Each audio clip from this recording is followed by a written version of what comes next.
¿Qué tal, jóvenes? Buenas tardes. ¿Se me escucha fuerte y claro? Sí, profesor, buenas tardes. ¿Cómo están, chicos? Bien. Buenas tardes con todos. Ya está la grabación, correcto. Bien, jóvenes, entramos en lo que una sería la semana 6 de biología. Bien, de este ciclo básicamente súper intensivo para ustedes, un ciclo especial. Y esta semana nos toca tocar los temas de reproducción y genética. Bien, entonces, empezamos con la parte de reproducción. De manera general, señores, los seres vivos descubrieron básicamente que no son eternos, que de alguna u otra manera deben generar nuevos individuos que los reemplacen para cuando ya no estén. Frente a ello, empezaron, digamos, a emplear diversas técnicas reproductivas. La reproducción en base en la parte biológica se divide en la forma asexual, donde los individuos, a partir de cualquier estructura del cuerpo que no sean los gametos, van a formar nuevos individuos, y luego vamos a ver la reproducción sexual, donde se emplean directamente los gametos. Bien, generalmente pueden ser dos, pero también tenemos casos peculiares donde solamente se emplea un solo gameto, como la llamada partenogénesis. Bien, empezamos con la reproducción de tipo asexual. Vamos con los organismos unicelulares. Atentos por aquí. Entonces, para organismos unicelulares es la única forma de reproducción que existen. Ellos no pueden formar células llamadas gametos, por lo cual únicamente pueden emplear a la célula base para formar nuevos individuos. Tenemos, por ejemplo, el caso de la fisión binaria, donde un organismo unicelular alcanzó ya el tamaño adecuado, se le conoce como una célula madre, y este organismo simplemente se divide, se reparte por la mitad, genera dos nuevos núcleos, se reparte correctamente el citoplasma y forma dos nuevas células hijas. En cambio, en el proceso de gemación que pareciese ser una fisión binaria, las células que se forman no tienen el mismo contenido. Para empezar, el núcleo al momento que se divide lo puede hacer perfectamente o enviar una parte de él, lo necesario, nada más. Este nuevo núcleo que se ha formado se lleva una porción del citoplasma, lo indispensable para poder desarrollarse, y luego se separa completamente de la célula inicial.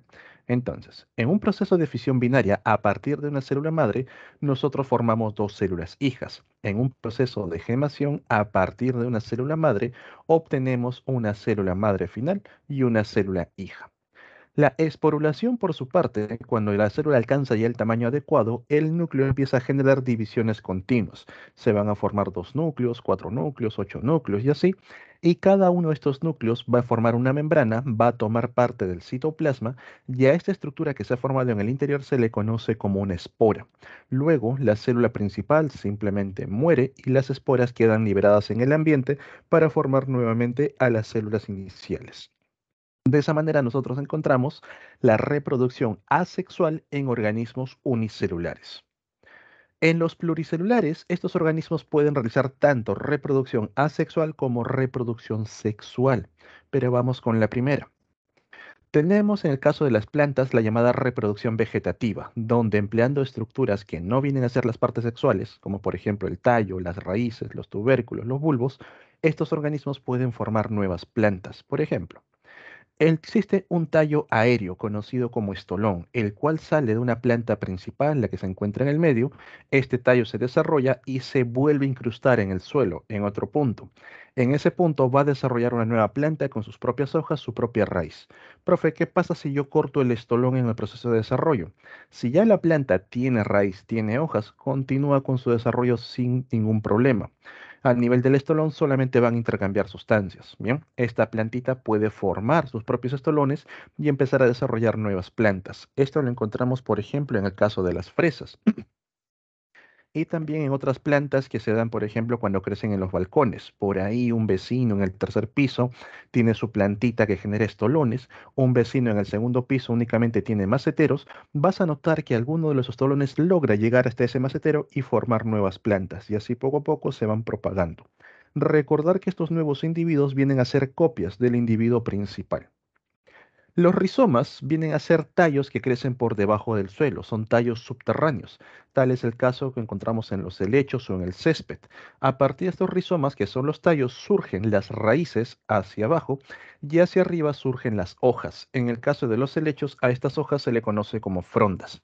Bien. Quizás con los helechos no lo han notado, pero por ejemplo con el césped sí.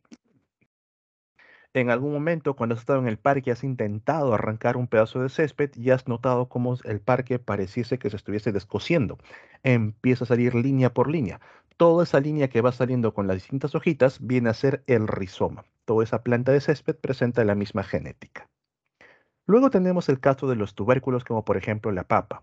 Cuando los campesinos quieren sembrar gran cantidad de papa, no van a emplear las flores para obtener semillas y todo ello, ya que por un lado estás generando recombinación genética, estás cambiando la genética de la papa, y por otra parte, cuando un organismo se desarrolla a partir de la semilla, puede demorar mucho, desde el proceso de germinación hasta obtener la planta grande. Entonces, ellos emplean una técnica con los tubérculos.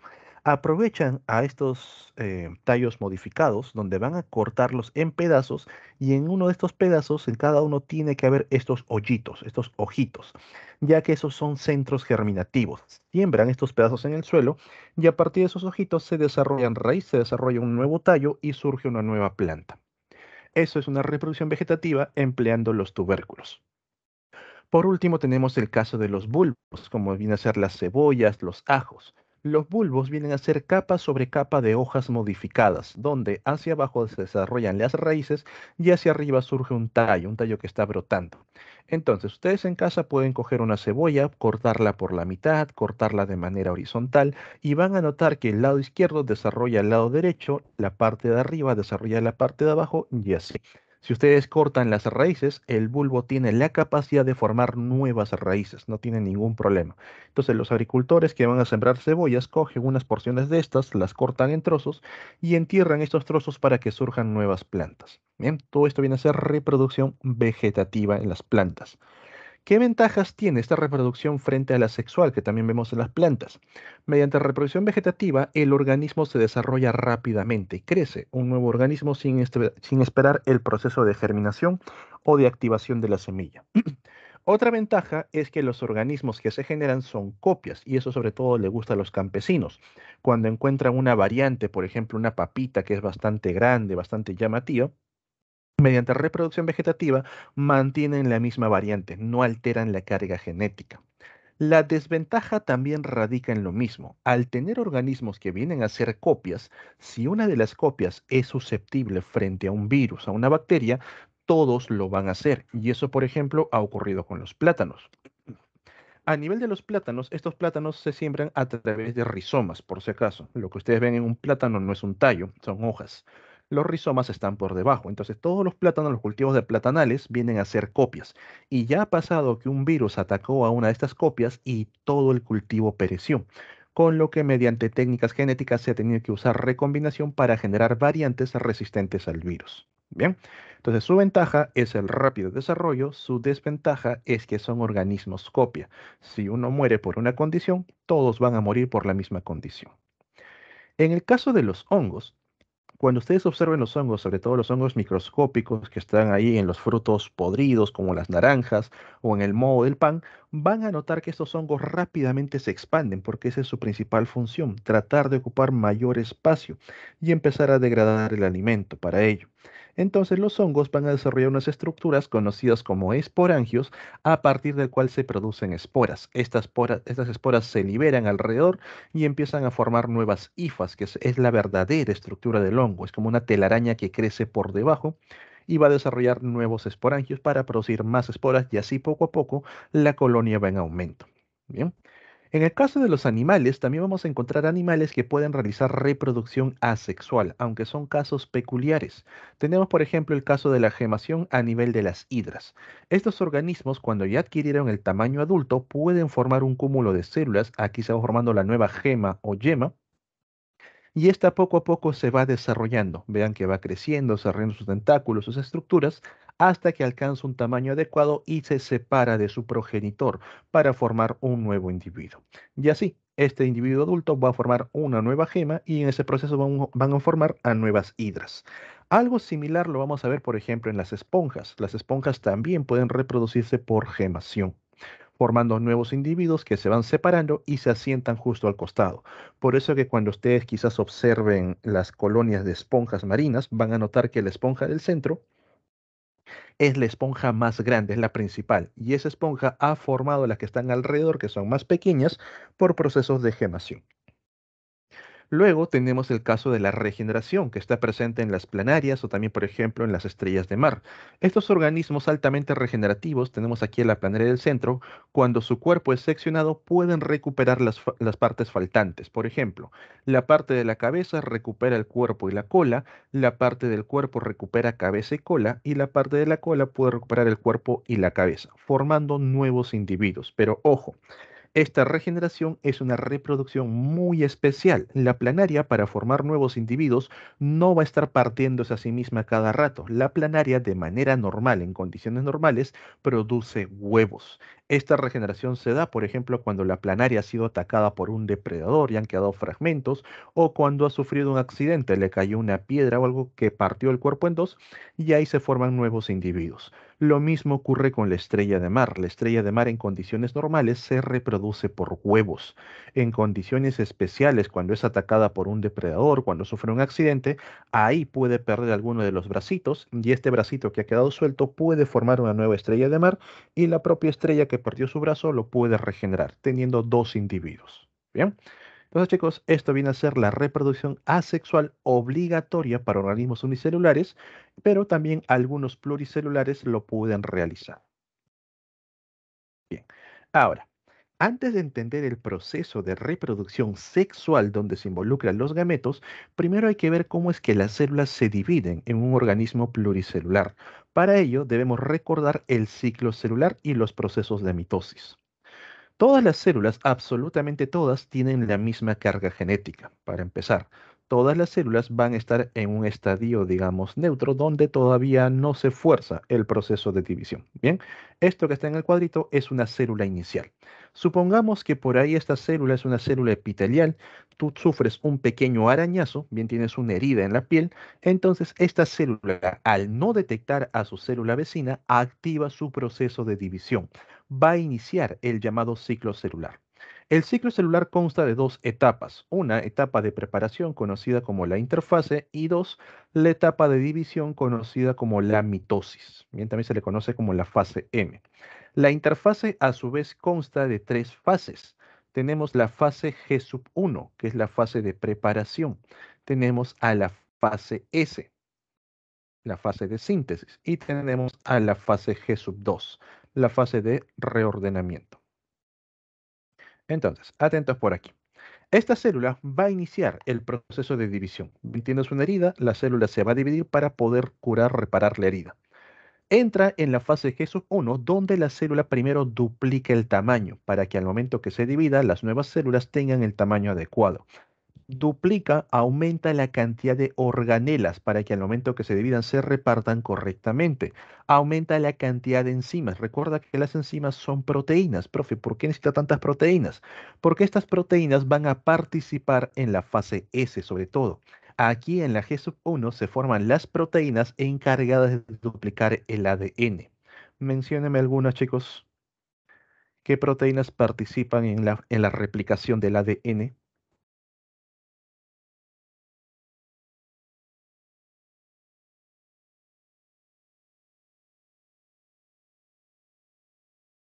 ¿Se acuerdan de alguna? Nadie. Ok, atentos por aquí. Entonces, número uno, las topoisomerasas. Bien. Número dos, entran las helicasas. Número tres, las proteínas de unión a cadena simple, o también llamadas SCB, Simple Sample Bint. Bien. Número cuatro, entra el ADN primasa, el cual se encarga de colocar al cebador, o también llamado el primer. Número 5, recién que el ADN primasa ha marcado todo, ahí entra el ADN polimerasa, el que se encarga de formar las nuevas cadenas. Recuerda que una de las cadenas viene a ser la cadena adelantada, la cual se forma de manera continua, mientras que la otra es una cadena retrasada, que se va a formar por fragmentos, los llamados fragmentos de Okazaki. Y para unir esos fragmentos, finalizamos con el ADN de tipo ligasa, el que se encarga de ligar dichos fragmentos y tener una cadena continua. Bien, entonces chicos, estas enzimas se van a formar en la fase G1 para que la célula se pueda dividir de manera perfecta. Bien, y otras moléculas como el caso de ATP, que también es necesario durante el proceso de división. Luego de la fase G1 llegamos a la fase S, la duplicación del ADN. Recuerda que el ADN durante la interfase no se visualiza como cromosomas, está bajo la forma de cromatina, está completamente enredado. Entonces, al momento que ocurre la duplicación del ADN, cuando todas estas proteínas van a trabajar, aquí todavía se sigue observando cromatina, y ahora en dos cadenas. Se duplica el ADN, las proteínas asociadas y tenemos dos copias de información genética. La fase G2 es una fase de ordenamiento. Las estructuras, las organelas se van ordenando, aparecen las estructuras necesarias para el proceso de división, como los llamados centrosomas, y los cromosomas empiezan a condensarse. El ADN que se encuentra bajo la forma de cromatina completamente enredado, poco a poco va a ir formando estas estructuras. Bien, pero perfectamente los cromosomas aparecen durante la división celular.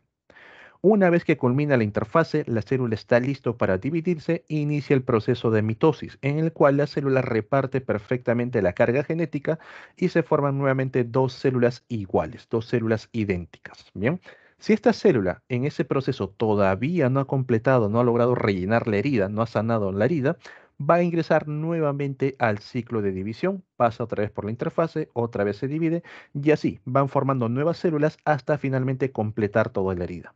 Si la célula ya completó el proceso de división, ya está la herida completamente recuperada, no tiene que ingresar nuevamente al ciclo celular. Esta célula puede salir del ciclo celular a una fase estacionaria, conocida como la fase G sub 0, donde la célula simplemente continúa con sus actividades. Si la célula por ahí necesita volver a dividirse, sale de la fase G sub 0 y regresa al ciclo celular. Bien, ahora. No todas las células pueden volver al ciclo celular.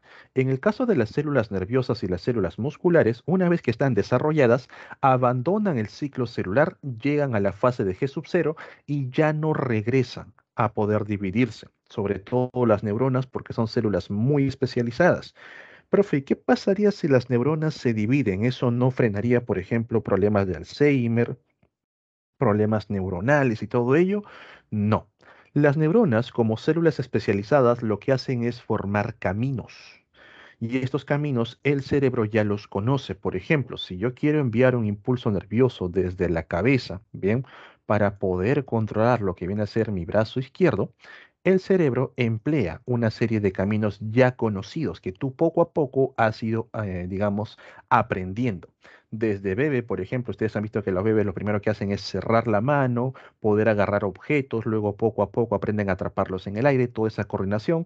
Después aprendes a escribir y si quizás por ahí te dedicas a la neurocirugía u otras cosas, tus movimientos se hacen más finos, todos esos caminos se van formando a partir de las neuronas ya existentes.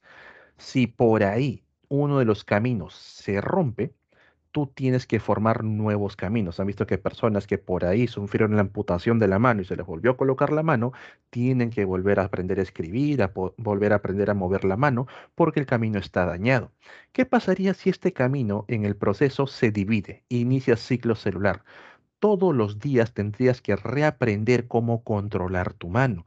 Es como, por ejemplo, el camino que tú tomas de tu casa a la universidad. Tú ya sabes cuál es, qué ruta vas a tomar, cuál es más eficiente para llegar a la universidad. ¿Qué pasaría si esa ruta día a día cambiara? Se te complicaría poder llegar a la universidad y también poder regresar. E incluso habría días que estarías completamente perdido. Por eso que las células nerviosas que son altamente especializadas, una vez que se han desarrollado, salen del ciclo celular y ya no regresan por seguridad del organismo. Bien, ok. Ahora, entendamos más de cerca lo que viene a ser el proceso de mitosis y para eso vamos a entender a los cromosomas. Cada vez que nosotros pensamos en cromosomas, imaginamos así una estructura en forma de X. Estamos acostumbrados a visualizarlos de esta manera.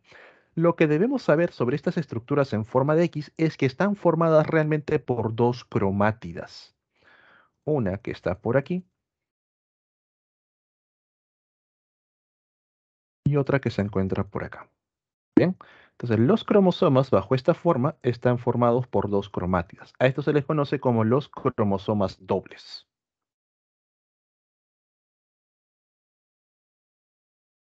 Bien.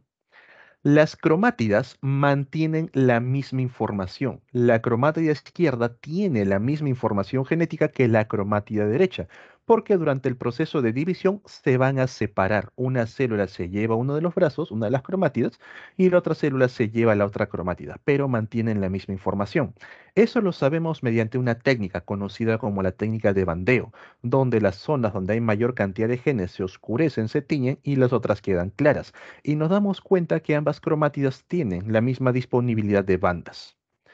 Ambas cromátidas están unidas por una región conocida como centrómero. Mucho cuidado, la región es el centrómero y este centrómero está rodeado por una zona conocida como el cinetocoro. Bien, a su vez, de acuerdo a la posición del centrómero, que puede estar más arriba, puede estar en el medio, un poco más abajo, vamos a encontrar siempre un brazo corto, conocido como el brazo P, y el otro que viene a ser el brazo largo, conocido como el brazo Q. En los extremos de las cromátidas vamos a encontrar a unos genes, básicamente entre timinas y adeninas, que van a formar a las estructuras llamadas telómeros. Estos telómeros marcan el límite de división de las células, como así. Al momento que la célula se divide, cuando se da el proceso de interfase, durante la fase S se entiende que se duplica la carga genética, se duplica todo el ADN. Pero los telómeros no. Los telómeros no se duplican, se reparten. Quiere decir que en cada proceso de división los telómeros se hacen cada vez más y más cortos. Y cuando ya se encuentran bastante pequeños, la célula sabe que ya no debe dividirse, que ya llegó su límite y la célula simplemente muere. Una célula epitelial, por ejemplo, tiene un máximo de divisiones de 40 veces, con lo que va a formar millones de células en todo ese proceso. La primera vez que se divide forma dos células, luego forma cuatro, luego forma ocho y así de manera exponencial hasta llegar a 2 a la 40. Bien, el cual es un número bastante grande para una sola célula. Bien. Ok, entonces chicos, entender esto. Lo que nosotros siempre observamos viene a ser cromosomas dobles, pero al momento que los cromosomas se separan durante la división, van a formar a los cromosomas simples. El cromosoma doble está formado por dos cromátidas, el cromosoma simple solamente presenta una sola cromátida, entonces lo vamos a representar así como X, bien por aquí, y el cromosoma simple con un solo bracito, que puede ser así, puede ser así. Ahora, en esta parte de mitosis también es muy importante lo que viene a ser el conteo de cromosomas. Si a mí me piden contar cromosomas, nada más cromosomas, ni simples ni dobles, aquí arriba, por ejemplo, yo cuento dos. Aquí hay dos cromosomas. Esto vale como uno, esto también vale como uno. Y aquí abajo, si me piden contar, yo tengo tres. Cada uno, como está separado, cuenta como un solo cromosoma. Entonces, si me piden conteo de cromosomas, dos por aquí, tres por aquí. Muy distinto si me piden conteo de cromátidas. Ahí sí me están preguntando por cada bracito. En este caso habría cuatro cromátidas, bien, cada cromosoma doble tiene dos cromátidas, pero en este caso se mantendrían tres. Cada cromosoma simple mantiene una sola cromátida. Bien, señores, si ustedes comprenden el significado, bueno, entienden lo que viene a ser un cromosoma doble y un cromosoma simple, mitosis y meiosis se vuelven matemáticas. No hay más ciencia en ellos, más allá que repartir los cromosomas. Bien. Ok, vamos con el proceso de mitosis. Atentos por aquí. Cuidado con el audio, chicos. ¿Todo bien? A ver, los silencios. Allá, silenciados. Ok. Toda célula, para poder dividirse, siempre pasa por interfase. Bien, recuerden eso. Siempre pasa por interfase, donde la carga genética se duplica. Si nosotros, bien, esto es un ejemplo no real, bien, si nosotros pudiésemos ver en los cromosomas de una célula antes de la interfase, bien recuerden que no se ve, es básicamente cromatina, pero si pudiésemos ver cromosomas, veríamos cromosomas simples. Bien, una célula con cromosomas simples. Y si observamos los cromosomas luego de la interfase, ahí veríamos cromosomas dobles. ¿Qué ha pasado? Como en la interfase el ADN se duplica, cada una de las cromátidas ha generado su copia. Pasan de simples a dobles. Pero te repito, este ejemplo es ficticio, ya que durante la interfase no se ven cromosomas, solamente se ve cromatina, el ADN completamente enredado. Bien, ok. Las etapas de la mitosis vienen a ser 4. Empezamos con la profase, metafase, anafase y la telofase. Bien, voy a dibujar unas líneas punteadas por aquí para hacerle un zoom. Bien, chicos. Entonces, en la interfase, el ADN se duplicó, pero está bajo la forma de cromatina, completamente enredado. En la profase, que es la primera etapa de la mitosis, lo que va a ocurrir es que los centrosomas, que son los encargados de poder manipular a los cromosomas, se dirigen hacia los extremos de la célula, cada uno hacia un lado. A partir de estos centrosomas se van formando unas fibras conocidos como los usos acromáticos o también llamados los usos mitóticos. Vayan anotando, chicos. ¿Bien? Usos acromáticos o usos mitóticos. En la parte del núcleo, el ADN que está bajo la forma de cromatina empieza a condensarse a la forma de cromosomas. La membrana nuclear va desapareciendo, se va degradando y los cromosomas van a quedar sueltos en el citoplasma. Bien, entonces en el profase, tres cosas. Los centrosomas se dirigen hacia los extremos, formación de los usos mitóticos o acromáticos, que son estas fibras, ¿bien? Y la membrana nuclear se va degradando, dejando los cromosomas sueltos. La metafase siempre se reconoce por lo mismo, chicos. Todos los cromosomas se ubican en una zona central, en una línea ecuatorial, en un plano ecuatorial, como quieran referirse, pero están todos en el centro.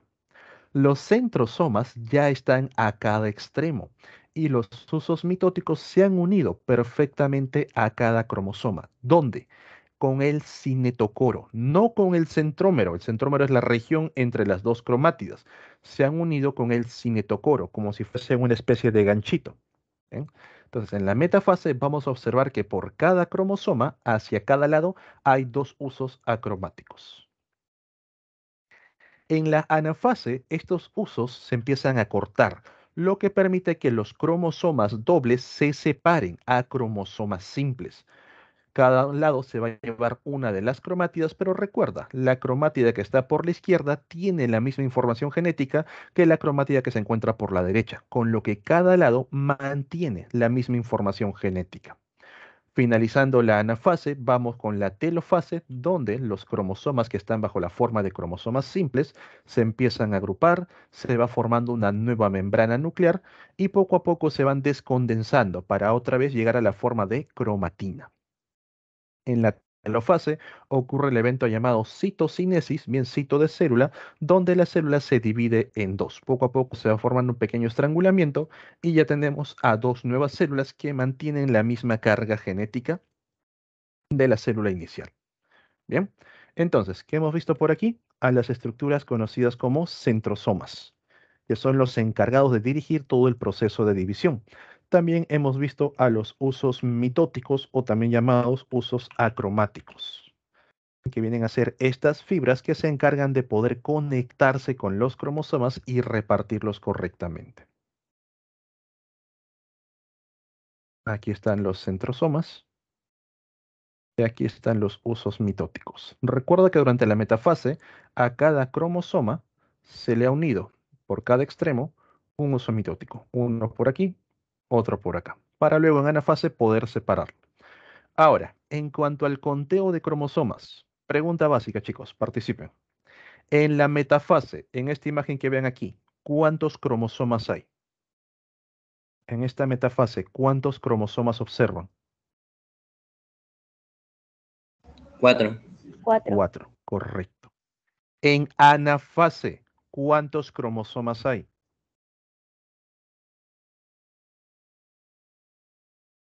8. 8. Así es. Aquí tenemos 4 cromosomas dobles y aquí se vuelven 8 cromosomas simples, los cuales luego se van a repartir 4, 4 hacia cada lado, manteniendo 4 simples en cada célula y son 4 con los que inicia la célula inicial. Por ello, recordar que todas nuestras células presentan dos juegos cromosómicos, que se les conoce como el 2N. Bien, somos organismos diploides. 2n representa cantidad, nada más. 2n en este caso igual a 4. En metafase siguen siendo 2n de cromosomas. En anafase, hacia cada lado se mantiene la cantidad. 2n por aquí, 2n por acá. Pero ya no son cromosomas dobles, sino cromosomas simples. Por eso que cuando las células se separan, mantienen dos juegos cromosómicos. En el caso del ser humano, recordar que nosotros tenemos 46 cromosomas. Quiere decir que todas nuestras células tienen 46 cromosomas. Si fuesen visibles, 46 cromosomas simples. Cuando entramos en profase, ahí recién aparecen los 46 cromosomas, pero bajo la forma de dobles. En metafase, en la línea ecuatorial, van a estar repartidos los 46 cromosomas bajo la forma doble. En anafase, vamos a tener dentro de esta célula 92 cromosomas, 46 a un lado, 46 al otro. Luego en telofase se agrupan en dos núcleos, cada uno con sus 46 cromosomas, y en citocinesis las nuevas células, cada una tiene 46 cromosomas. ¿Se dan cuenta? Se mantiene el número cromosómico. Bien. Las preguntas más generales que te dan aquí es entre metafase y anafase. Entonces, tener mucho cuidado con estos dos. En metafase se mantiene el mismo número, pero son cromosomas dobles. En anafase se duplica la cantidad, pero bajo la forma de cromosomas simples o de una sola cromatida. ¿Bien? ¿Queda claro? Ok. Por mitosis, como se dan cuenta, la carga genética no se altera. Todas las células del cuerpo van a producir mitosis, todas van a realizar mitosis, ¿bien? A las llamadas células somáticas o también conocidas como células autosómicas, bien, células propias del cuerpo. Existe un grupo de células que no realizan mitosis, que van a presentar variación de carga genética. A esas células se les conoce como las células germinativas o células gaméticas. Esas células realizan el proceso de meiosis. Aquí están las células germinativas o también llamadas células gaméticas, las que van a formar a los gametos, bien, los espermatozoides y los óvulos. ¿Ok? Estas células por base siempre realizan meiosis y mediante el proceso de meiosis van a alterar la carga genética y van a reducir la carga a la mitad, porque recuerden que nosotros provenimos de dos gametos, un espermatozoide de papá, un óvulo de mamá, donde cada uno nos ha dado la mitad de la carga genética, 23 de mamá, 23 de papá y entre ambos 46 cromosomas de nuestro cuerpo. Bien. Entonces, cuando una célula va a iniciar el proceso de meiosis, por aquí tenemos a la célula, recordar que esta célula mantiene su carga genética normal, 2n. Si pudiésemos ver los cromosomas a nivel del núcleo, bien, cosa que no se puede, es cromatina, pero si pudiésemos verlo, veríamos cromosomas simples. Bien, todas nuestras células de por sí, si fuese visible, tendrían cromosomas simples. ¿Cuándo aparecen los cromosomas dobles? Por interfase. Esta célula que va a iniciar meiosis va a pasar por interfase. Recién ahí van a aparecer los cromosomas dobles.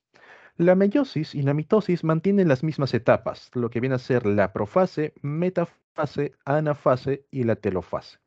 Pero la meiosis se lleva a cabo en dos periodos. Tenemos la meiosis 1, ¿bien? Con la profase 1, meta 1, ana 1, telo 1 y la meiosis 2 con lo mismo, profase 2, meta 2 y todo ello. Bien. Dentro de la meiosis, la etapa más importante de todo el proceso viene a ser la profase 1.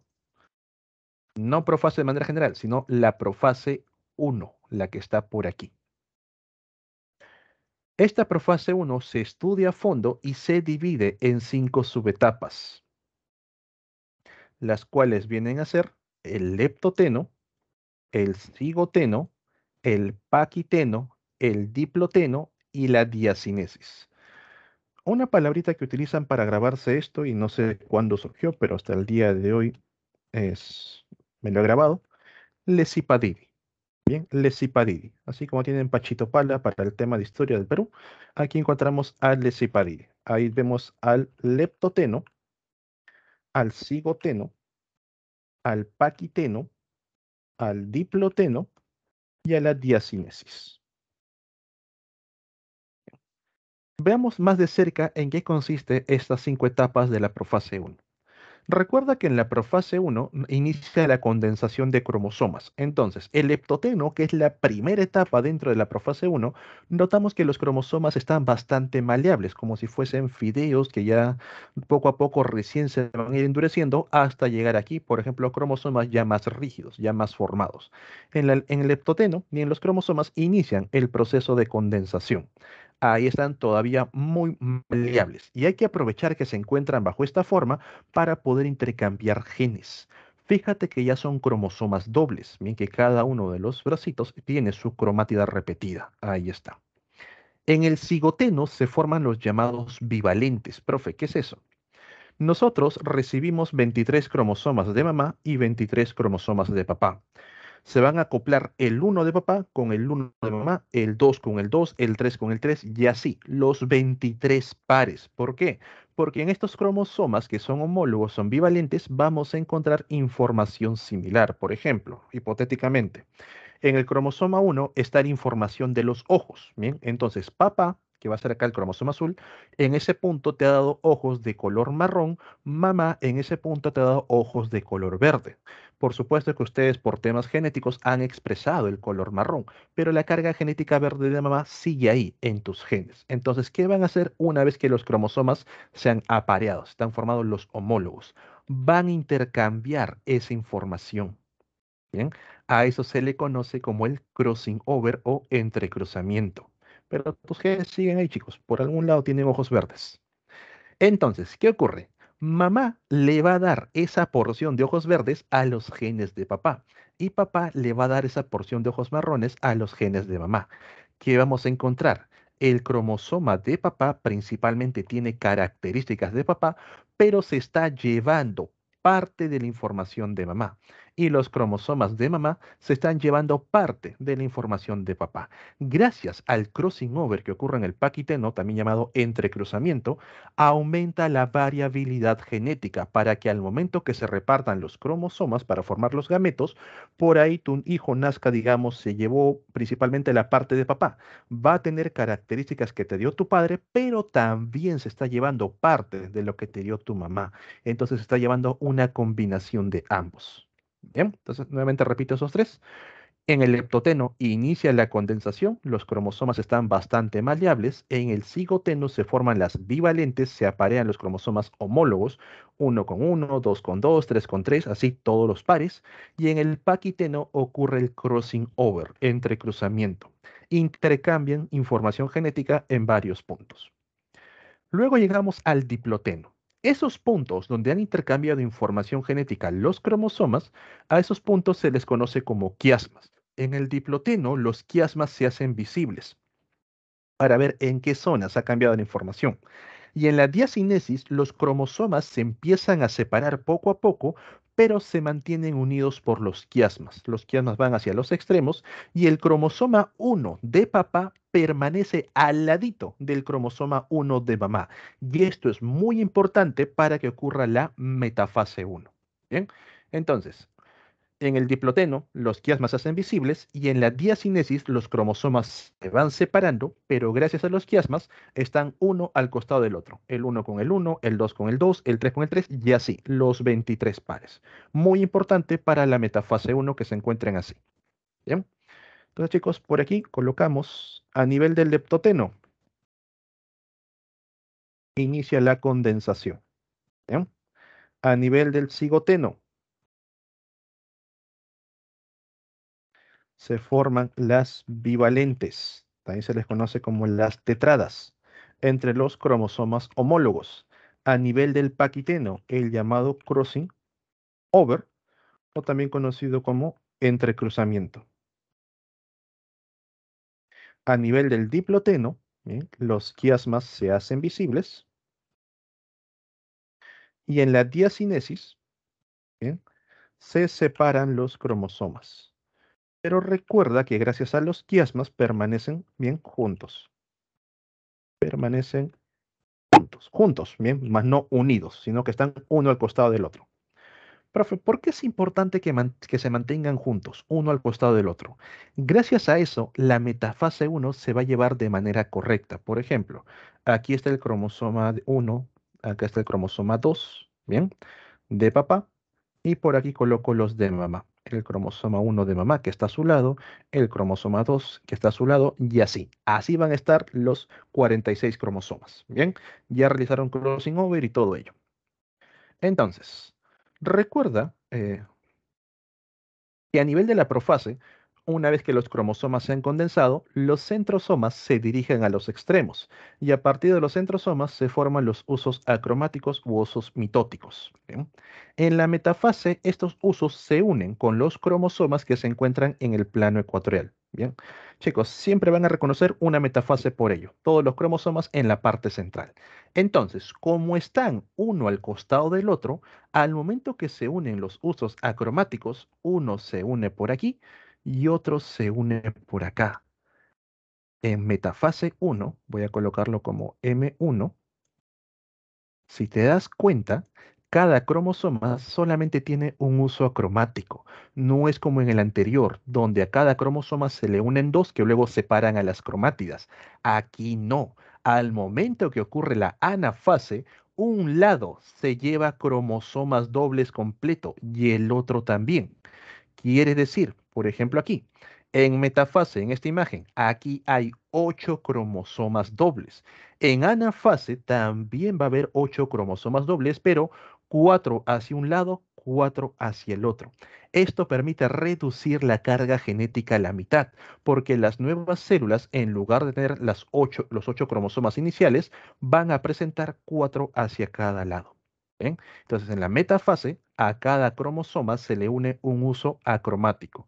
Y en anafase, cuando se acortan los usos acromáticos, los cromosomas dobles van hacia cada extremo. Finalmente llegamos a la telofase, ocurre la citocinesis y las nuevas células tienen la mitad de la carga genética. Por eso que a la meiosis 1 se le conoce como la meiosis reduccional. Reduce la carga genética a la mitad. Bien. Entonces, atentos por aquí. Teníamos 2N de cromosomas simples, luego tenemos 2N de cromosomas dobles, ¿bien? En metafase mantenemos 2N de cromosomas dobles, siguen siendo 8.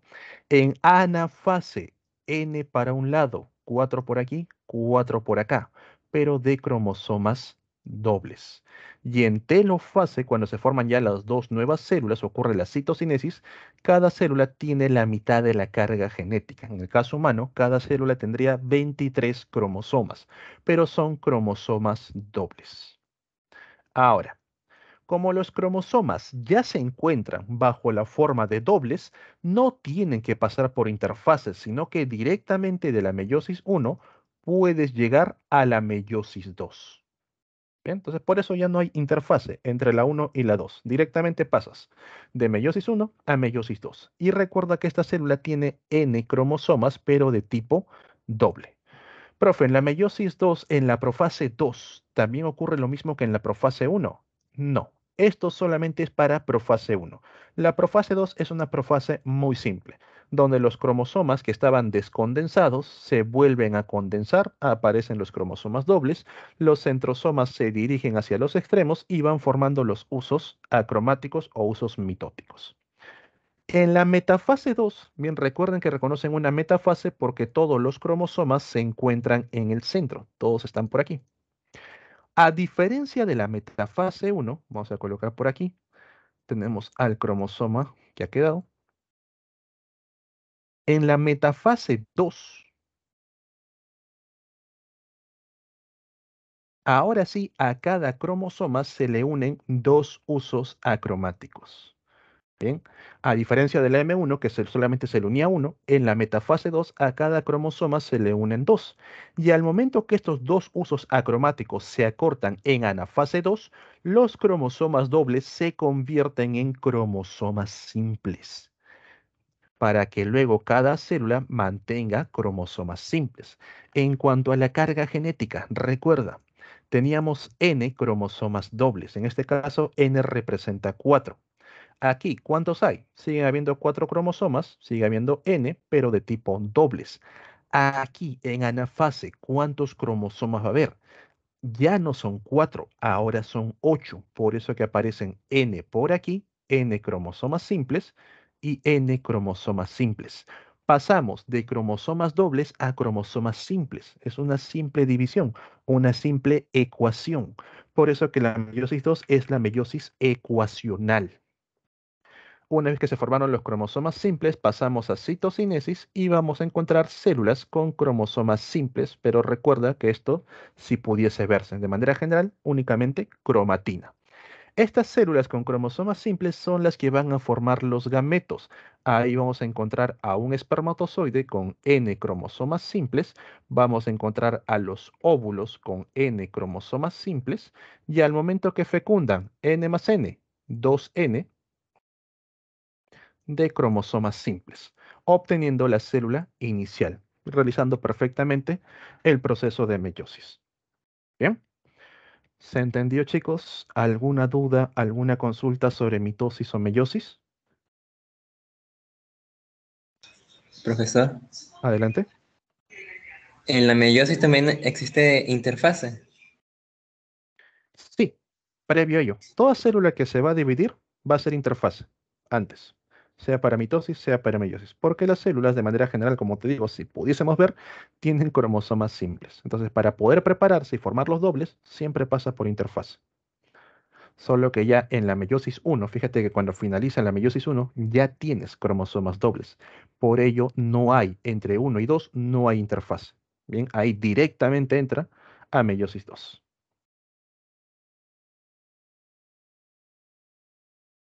¿Alguna otra duda, chicos? ¿Alguna otra consulta? Cromosomas.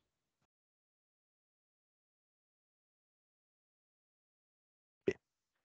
Ok, entonces, entendiendo estos procesos de mitosis y de meiosis, ahora sí podemos explicar la reproducción de tipo sexual. Y vamos a empezar con las plantas. Recordad que a nivel de las plantas la reproducción ocurre en las flores y nosotros vamos a encontrar en la naturaleza principalmente plantas con flores hermafroditas, donde están presentes los dos sexos, pero también hay plantas con flores separadas, flores masculinas y flores femeninas. En ambos casos encontramos igual las mismas estructuras. La parte masculina está formado por el estambre, donde encontramos a lo que viene a ser un largo filamento, y en la parte superior a las anteras, donde vamos a encontrar a la parte que se encarga de producir a los granos de polen. A esta estructura masculina en conjunto se le conoce como el androceo. Andro de varón, de hombre, bueno, de masculino, el androceo. La parte femenina que se encuentra en el centro está representado por el pistilo, o también conocido como el gineceo, bien de ginos, de mujer. Este gineceo, este pistilo, está formado por tres estructuras. La parte superior que recepciona los granos de polen viene a ser el estigma, este cuello larguito que va hasta la base viene a ser el estilo, y esta base redondita viene a ser el ovario, en cuyo interior vamos a encontrar al óvulo. La parte masculina va a producir dentro de sí a los microsporangios para finalmente formar a los granos de polen. La parte femenina va a producir dentro de sí la parte grande a la megaspora, los megasporangios que forman a la megaspora, y esta megaspora luego en su proceso de desarrollo va a formar al saco embrionario maduro. Las plantas, al momento que van a fecundar, ocurre un evento llamado la doble fecundación, donde una de las fecundaciones forma el núcleo del endosperma, perdón, una de las fecundaciones se da con el núcleo del huevo, el cual desarrolla al embrión, y el otro se va a dar con el núcleo del endosperma o núcleo secundario para formar el propio endosperma. Este endosperma que forma una carga 3N, ¿profesor, existe? Sí. En la naturaleza tenemos organismos con un solo juego de cromosomas, los llamados haploides, vamos a colocarlo así. Tenemos organismos con dos juegos cromosómicos, como por ejemplo nosotros, la mitad de papá, la mitad de mamá, que se conocen como diploides, y tenemos organismos con tres juegos cromosómicos, que se conocen como los triploides, aparecen en las plantas. El endosperma es un triploide. ¿Y qué va a formar este endosperma? El cotiledón.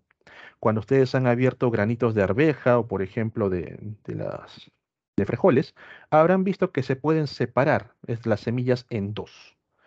Eso que se encuentra en el centro bastante chiquito, uniendo los dos lados, esa cosita es el embrión. Estos que están hacia cada lado vienen a ser los cotiledones o básicamente endospermo. Es la parte que aprovecha el embrión para poder desarrollarse sus primeras etapas, cuando está germinando y todavía no tiene raíz, todavía no tiene hojitas para aprovechar nutrientes de afuera. ¿Bien? Entonces el embrión junto con el endospermo van a formar a la semilla, el cual se desarrolla dentro del ovario y el ovario de por sí va a desarrollar el fruto, la parte carnosa, para luego nuevamente formar a una planta. ¿Bien? Ok, chicos, esto es una estructura de manera general. Veamos paso a paso lo que ocurre en la parte masculina y la parte femenina. Dos puntos claves. No se ofendan.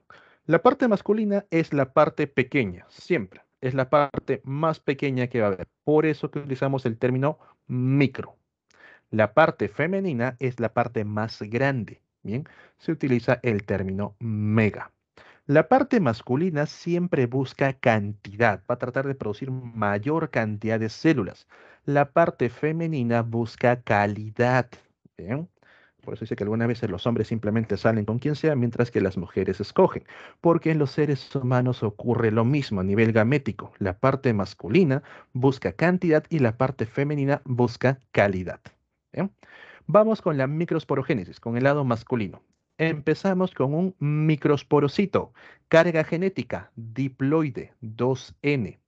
Este microsporocito va a realizar los eventos de meiosis. Meiosis 1, reduccional o ecuacional. Meiosis 1, Reduccional. reduccional, correcto. La meiosis 1 reduce la carga genética NN, pero son cromosomas dobles. Meiosis 2 ecuacional, de cromosomas dobles a cromosomas simples, donde vamos a obtener a 4 microsporas con carga haploide, pero con cromosomas simples. Ya acabó el evento de meiosis. Bien. Entonces tenemos 4 células con estos cromosomas dentro de un núcleo. Aquí no está dibujado, aquí ya estará el núcleo. Y este núcleo va a pasar por un evento conocido como cariocinesis. Cariocinesis 1, y aquí chicos corrijan, es cariocinesis 2, no es carciogénesis, ¿bien? Cariocinesis 2. ¿Qué cosa es la cariocinesis? Es una división dentro de la célula únicamente del núcleo. Solamente el núcleo se va a dividir. Entonces, esta microspora con un solo núcleo, cuando pasa por cariocinesis 1, se divide formando dos nuevos núcleos. Y uno de estos núcleos va a realizar cariocinesis nuevamente, cariocinesis 2, formando en este caso una célula con tres núcleos en su interior. Esto que observan aquí es un grano de polen. Dentro de un grano de polen encontramos lo que viene a ser tres núcleos, donde dos de estos núcleos son conocidos como los núcleos espermáticos y otro viene a ser el núcleo del túbulo o núcleo tubular. Todos ellos tienen carga haploide. Bien, un grano de polen con sus tres núcleos en el interior. Vamos a dejarlo por aquí y vamos con la parte femenina. En la parte femenina iniciamos con la parte mega. Nuevamente encontramos al megasporocito. Carga genética 2N. Este megasporocito va a realizar eventos de meiosis. Meiosis 1, reduccional, reduce la carga a la mitad, NN. Meiosis 2, ecuacional, de cromosomas dobles a cromosomas simples. Vamos a formar 4 megasporas. Todas ellas con carga haploide. De las 4 megasporas, la parte femenina selecciona la mejor y las otras 3 son degradadas. Solamente una de las megasporas van a continuar con todo el proceso. Aquí en la parte masculina, las 4 microsporas continuaron con el proceso hasta llegar al grano de polen. Aquí no. Bien. Entonces, esta megaspora va a pasar por 3 eventos de cariocinesis. Primera cariocinesis, segunda cariocinesis y tercera cariocinesis. Entonces, por aquí es un núcleo. El núcleo se convierte en 2, 2 se convierten en 4 y 4 finalmente se convierten en 8. Lo que se acaba de formar es una célula con 8 núcleos en su interior, también conocido como el saco embrionario inmaduro. Para que este saco embrionario inmaduro se convierta en el saco embrionario maduro, en el megagametofito, la parte ya el gameto femenino, de los 8 núcleos, 5 se degradan. Bien, para que te acuerdes, chicos, colocas 8 con tus dedos y una mano completa, lo cierras, degradas 5 núcleos. Esos 5 núcleos degradados forman a las antípodas y las sinérgidas. 3 antípodas, 2 sinérgidas. De los 8 núcleos me quedan 3. Dos de ellos se fusionan para formar el núcleo polar o también llamado núcleo secundario. N más N, este núcleo tiene carga diploide. Y el otro núcleo queda como el núcleo del huevo o también llamado la oósfera con su carga N. ¿No? Entonces, por un lado tengo el gametofito masculino, el grano de polen, y por otra parte tengo el gametofito femenino, bien, el saco embrionario maduro. Tenemos que juntarlos, tiene que ocurrir el evento de fecundación. Es ahí, regresando por aquí, donde los granos de polen del estambre van a caer en el estigma. Estos pequeños granitos van a caer justo aquí. ¿Y qué va a pasar en eso? Al momento que un grano de polen cae sobre lo que viene a ser el estigma, supongamos que acá está el grano enorme, cae con sus 3 núcleos, el núcleo del túbulo, este que está por aquí, se fusiona automáticamente. Se fusiona con el estigma. Gracias a esa fusión, pierdes al núcleo del túbulo, se va, pero se forma el llamado tubo o conducto polínico. El tubo o conducto polínico. Bien. A través del conducto polínico, los otros 2 núcleos, los llamados núcleos espermáticos, van a poder llegar hasta el saco embrionario maduro. Ahí ocurre el evento de doble fecundación. Uno de los núcleos espermáticos, vamos a colocarlo de color azul oscuro, bien, a los núcleos espermáticos. Uno de ellos se fusiona con el núcleo polar o núcleo secundario. Recuerda que ese núcleo tiene carga N. N más N va a formar el 3N, el triploide, el que viene a formar al cotiledón, el que también se conoce como endospermo.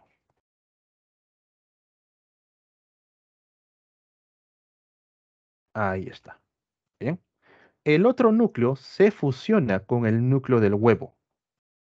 N más N va a dar origen al 2N, manteniendo la carga genética. Y esto va a formar al nuevo embrión. Bien. Entonces, chicos, esto viene a ser básicamente la formación de gametos a nivel de las plantas y el proceso de fecundación. Bien, vamos a hacer una pausa por aquí. Ustedes tienen 5 minutos de receso, ya me pasé 2, así que a las 2:07 continuamos con la clase. Cualquier duda o consulta lo dejan en la barrita de chat. Yo voy por un poco de agua. Bien. Pausa por aquí.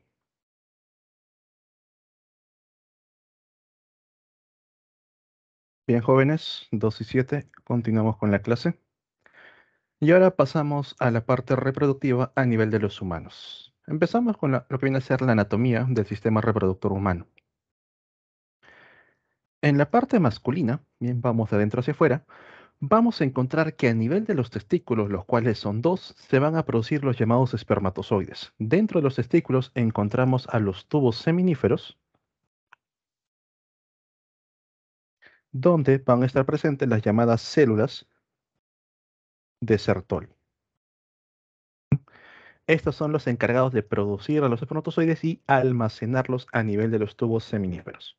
Dentro de ellos se producen, maduran, pero estos espermatozoides, por ejemplo, si por ahí a una persona con una jeringa los sacaran y quisieran fecundar con ellos, no podrían, ya que estos espermatozoides no están capacitados para poder ni moverse ni fecundar. Entonces, ¿qué ocurre?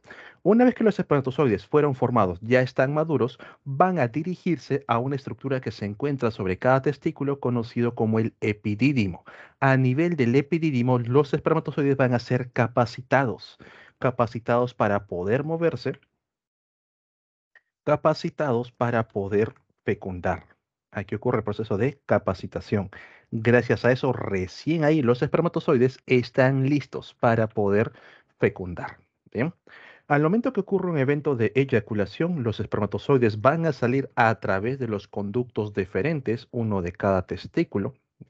salen por estos conductos, vean por dónde va, rodea la parte de la vejiga y se conecta con el conducto que proviene también de la vejiga por donde nosotros eliminamos la orina, el conocido como la uretra, para finalmente salir por la punta del pene o también conocido como el meato uretral. Pero ojo, al momento que la uretra sirve para poder orinar, evacuar la orina, recuerda que la orina presenta un pH ácido. Los espermatozoides no sobreviven en condiciones de acidez. Es por eso que durante el evento de eyaculación y previo a esto, nosotros vamos a liberar un líquido conocido como el líquido seminal. Este líquido seminal o semen directamente es producido por tres glándulas. Vamos a encontrar por aquí, fíjense unidos al conducto, tenemos a la vesícula seminal, tenemos a la próstata y también por aquí bastante pequeño a la glándula de Cooper. Estos tres se encargan de producir el llamado semen. La vesícula seminal y la próstata van a liberar sustancias como por ejemplo el ácido cítrico, muy importante para que el espermatozoide pueda obtener energía. Van a liberar lo que viene a ser calcio para que pueda activarse en los movimientos a nivel del flagelo, entre otros compuestos. Mientras que la glándula de Cooper, voy a colocarlo aquí, coma, etcétera.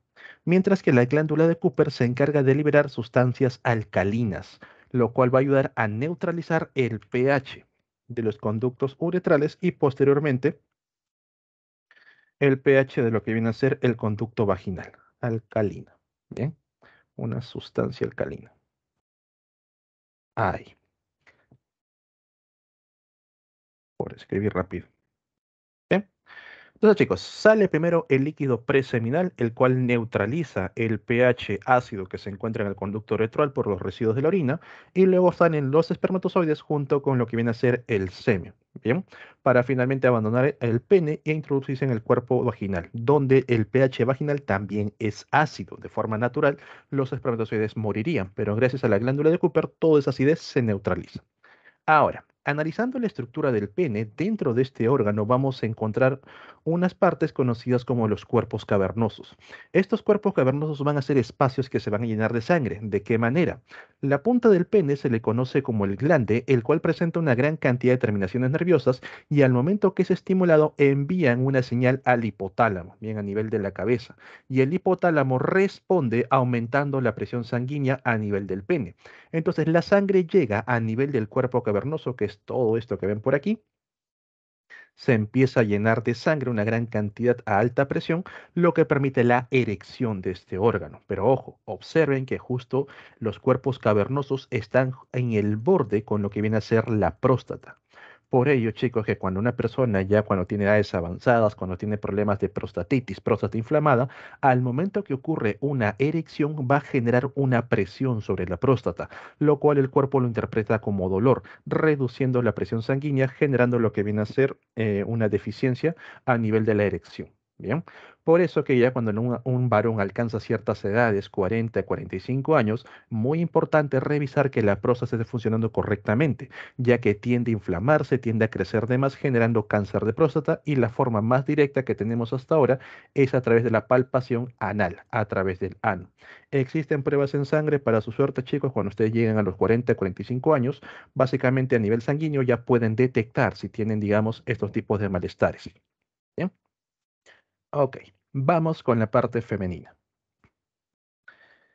No es que quieras, chicos, porque peor es que te dé un cáncer de próstata. ¿Por qué? Fíjate aquí. A nivel de la próstata van a unirse el conducto deferente que viene con los espermatozoides, que ya, profe, no me quiero reproducir, normal. El conducto de la vesícula seminal que está por aquí, pero también la parte de la vejiga. Por eso que las personas cuando sufren de un cáncer de próstata, cuando son operados de la próstata para retirarlos, ya no utilizan el pene para poder orinar, sino que se les conecta un par de tubitos que van a utilizar como si fuese la uretra para poder evacuar sus necesidades. Es por ello una revisión a tiempo para evitar este tipo de consecuencias. Bien, pero como les digo, ahora hay a nivel sanguíneo e incluso se menciona que las pruebas de embarazo, cuando un varón se hace una prueba de embarazo, sale positivo si es que el varón ya presenta indicios de cáncer de próstata. Bien, vamos con el lado femenino, por aquí, de afuera hacia adentro.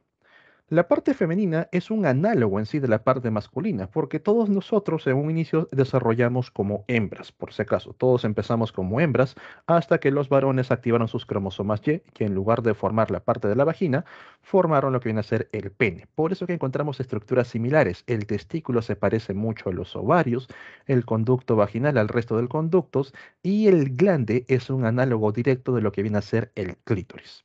Observando la vagina femenina vamos a encontrar que éste se encuentra protegido primero por los llamados labios mayores, que son unos labios gruesos que están más externos. Por debajo encontramos a los labios menores, cuyo en la parte superior encontramos al clítoris, el análogo del glande, con una gran cantidad de terminaciones nerviosas. Debajo del clítoris vamos a observar lo que viene a ser una abertura uretral que está conectado directamente con la vejiga, vean que está más adelante, y luego debajo encontramos a la apertura vaginal, conectado con el conducto vaginal el cual nos lleva al útero. Profe, ¿qué cosa es eso de cervix? Cervix es un término que se utiliza para cuello, ¿bien? Por eso tú tienes los cervicales, que vienen a ser las vértebras a nivel del cuello. En este caso hablamos del cuello uterino, el cervix. Ahora, fíjate la posición de las estructuras. La vejiga está por delante, el útero está aquí en el centro y hacia atrás encontramos lo que viene a ser el intestino grueso, el recto.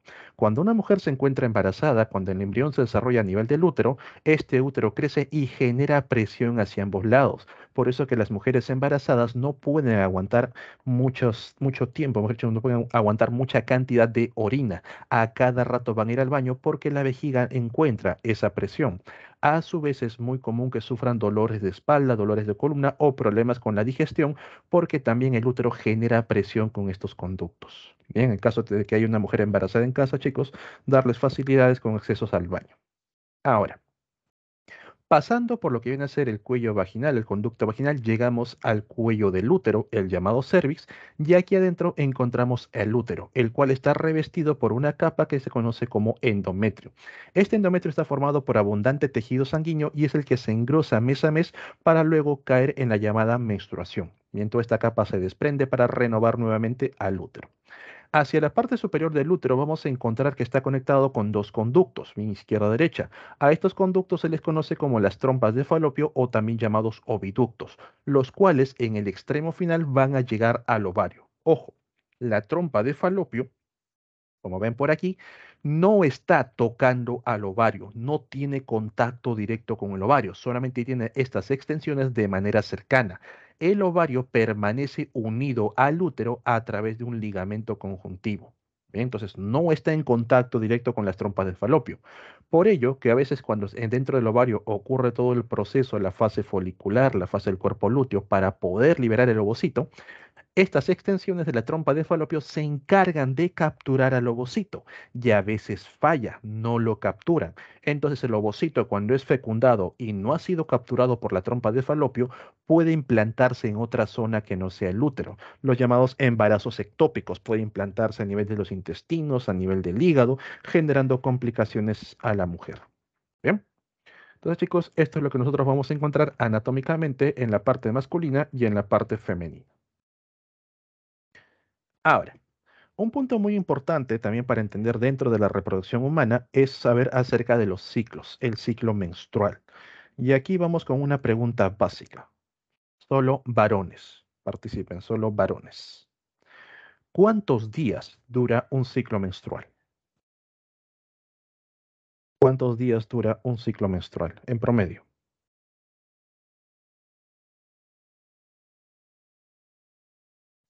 28 días, un mes.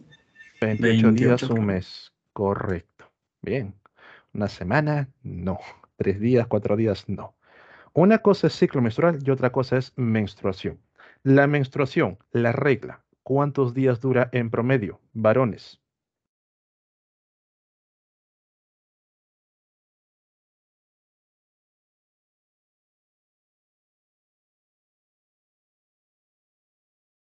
¿Nadie? 3 a 5 días, Una aceptable. semana, una semana. Una semana en extremo. Bien. Señoritas, ¿cuánto dura?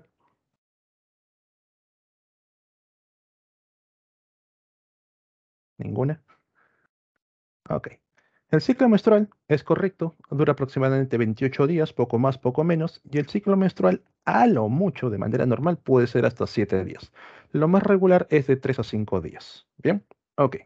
El ciclo menstrual de las mujeres se va a dividir en dos etapas. Una, la primera de ellas, conocida como la fase folicular, porque nosotros vamos a observar a los folículos ováricos. Bien. Mientras que la otra etapa se conoce como la fase del cuerpo lúteo, porque vamos a encontrar al propio cuerpo lúteo. ¿Ok?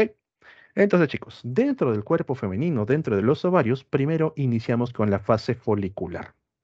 Los folículos, gracias a las hormonas producidas por la hipófisis, la folículo estimulante, la FSH, gracias a esta hormona, el folículo inicia el proceso de maduración. El folículo poco a poco va creciendo y dentro del célibe va produciéndose un ovocito. ¿Bien? Va poco a poco formándose el óvulo. Ahora, junto con la FSH, ahí interactúa la hormona luteinizante, la LH. Recuerda, la folículo estimulante para producción de gametos, la hormona luteinizante para producción de hormonas, las hormonas sexuales, las hormonas ováricas. Cuando está la hormona luteinizante y está la etapa folicular, se producen los estrógenos. Vean que poco a poco va aumentando, la progesterona se mantiene bajo. Cuando el folículo alcanzó el máximo de tamaño, nos ubicamos en el punto medio en el día 14, aquí tienen que darse dos picos hormonales. Tanto la folícula estimulante como la hormona luteinizante, los dos deben liberarse en una gran cantidad. Cuando estos dos picos coinciden, el folículo deja libre al óvulo. Y eso se le conoce como la ovulación. ¿Bien? Este óvulo, una vez que está libre, va a ser capturado por aquí, capturado por las extensiones de la trompa de falopio y va a esperar en la trompa de falopio a ser fecundado para que luego poco a poco se dirija hacia el útero. Bien, entonces no es que se libere el óvulo y rápidamente llega al útero, no, no, no, va a esperar ser fecundado primero para poder recién dirigirse al útero. Entonces poco a poco va avanzando. En ese proceso, una vez que el folículo ha liberado al óvulo, esta estructura restante se convierte en cuerpo lúteo. Y el cuerpo lúteo es afectado por la hormona luteinizante. Gracias a esto, atentos por aquí, cuando la hormona luteinizante actúa sobre el cuerpo lúteo libera progesterona. ¿Y qué hace la progesterona? Apenas se está formando el cuerpo lúteo, empieza el aumento de progesterona y la progesterona induce el aumento de las paredes internas del útero, del llamado endometrio.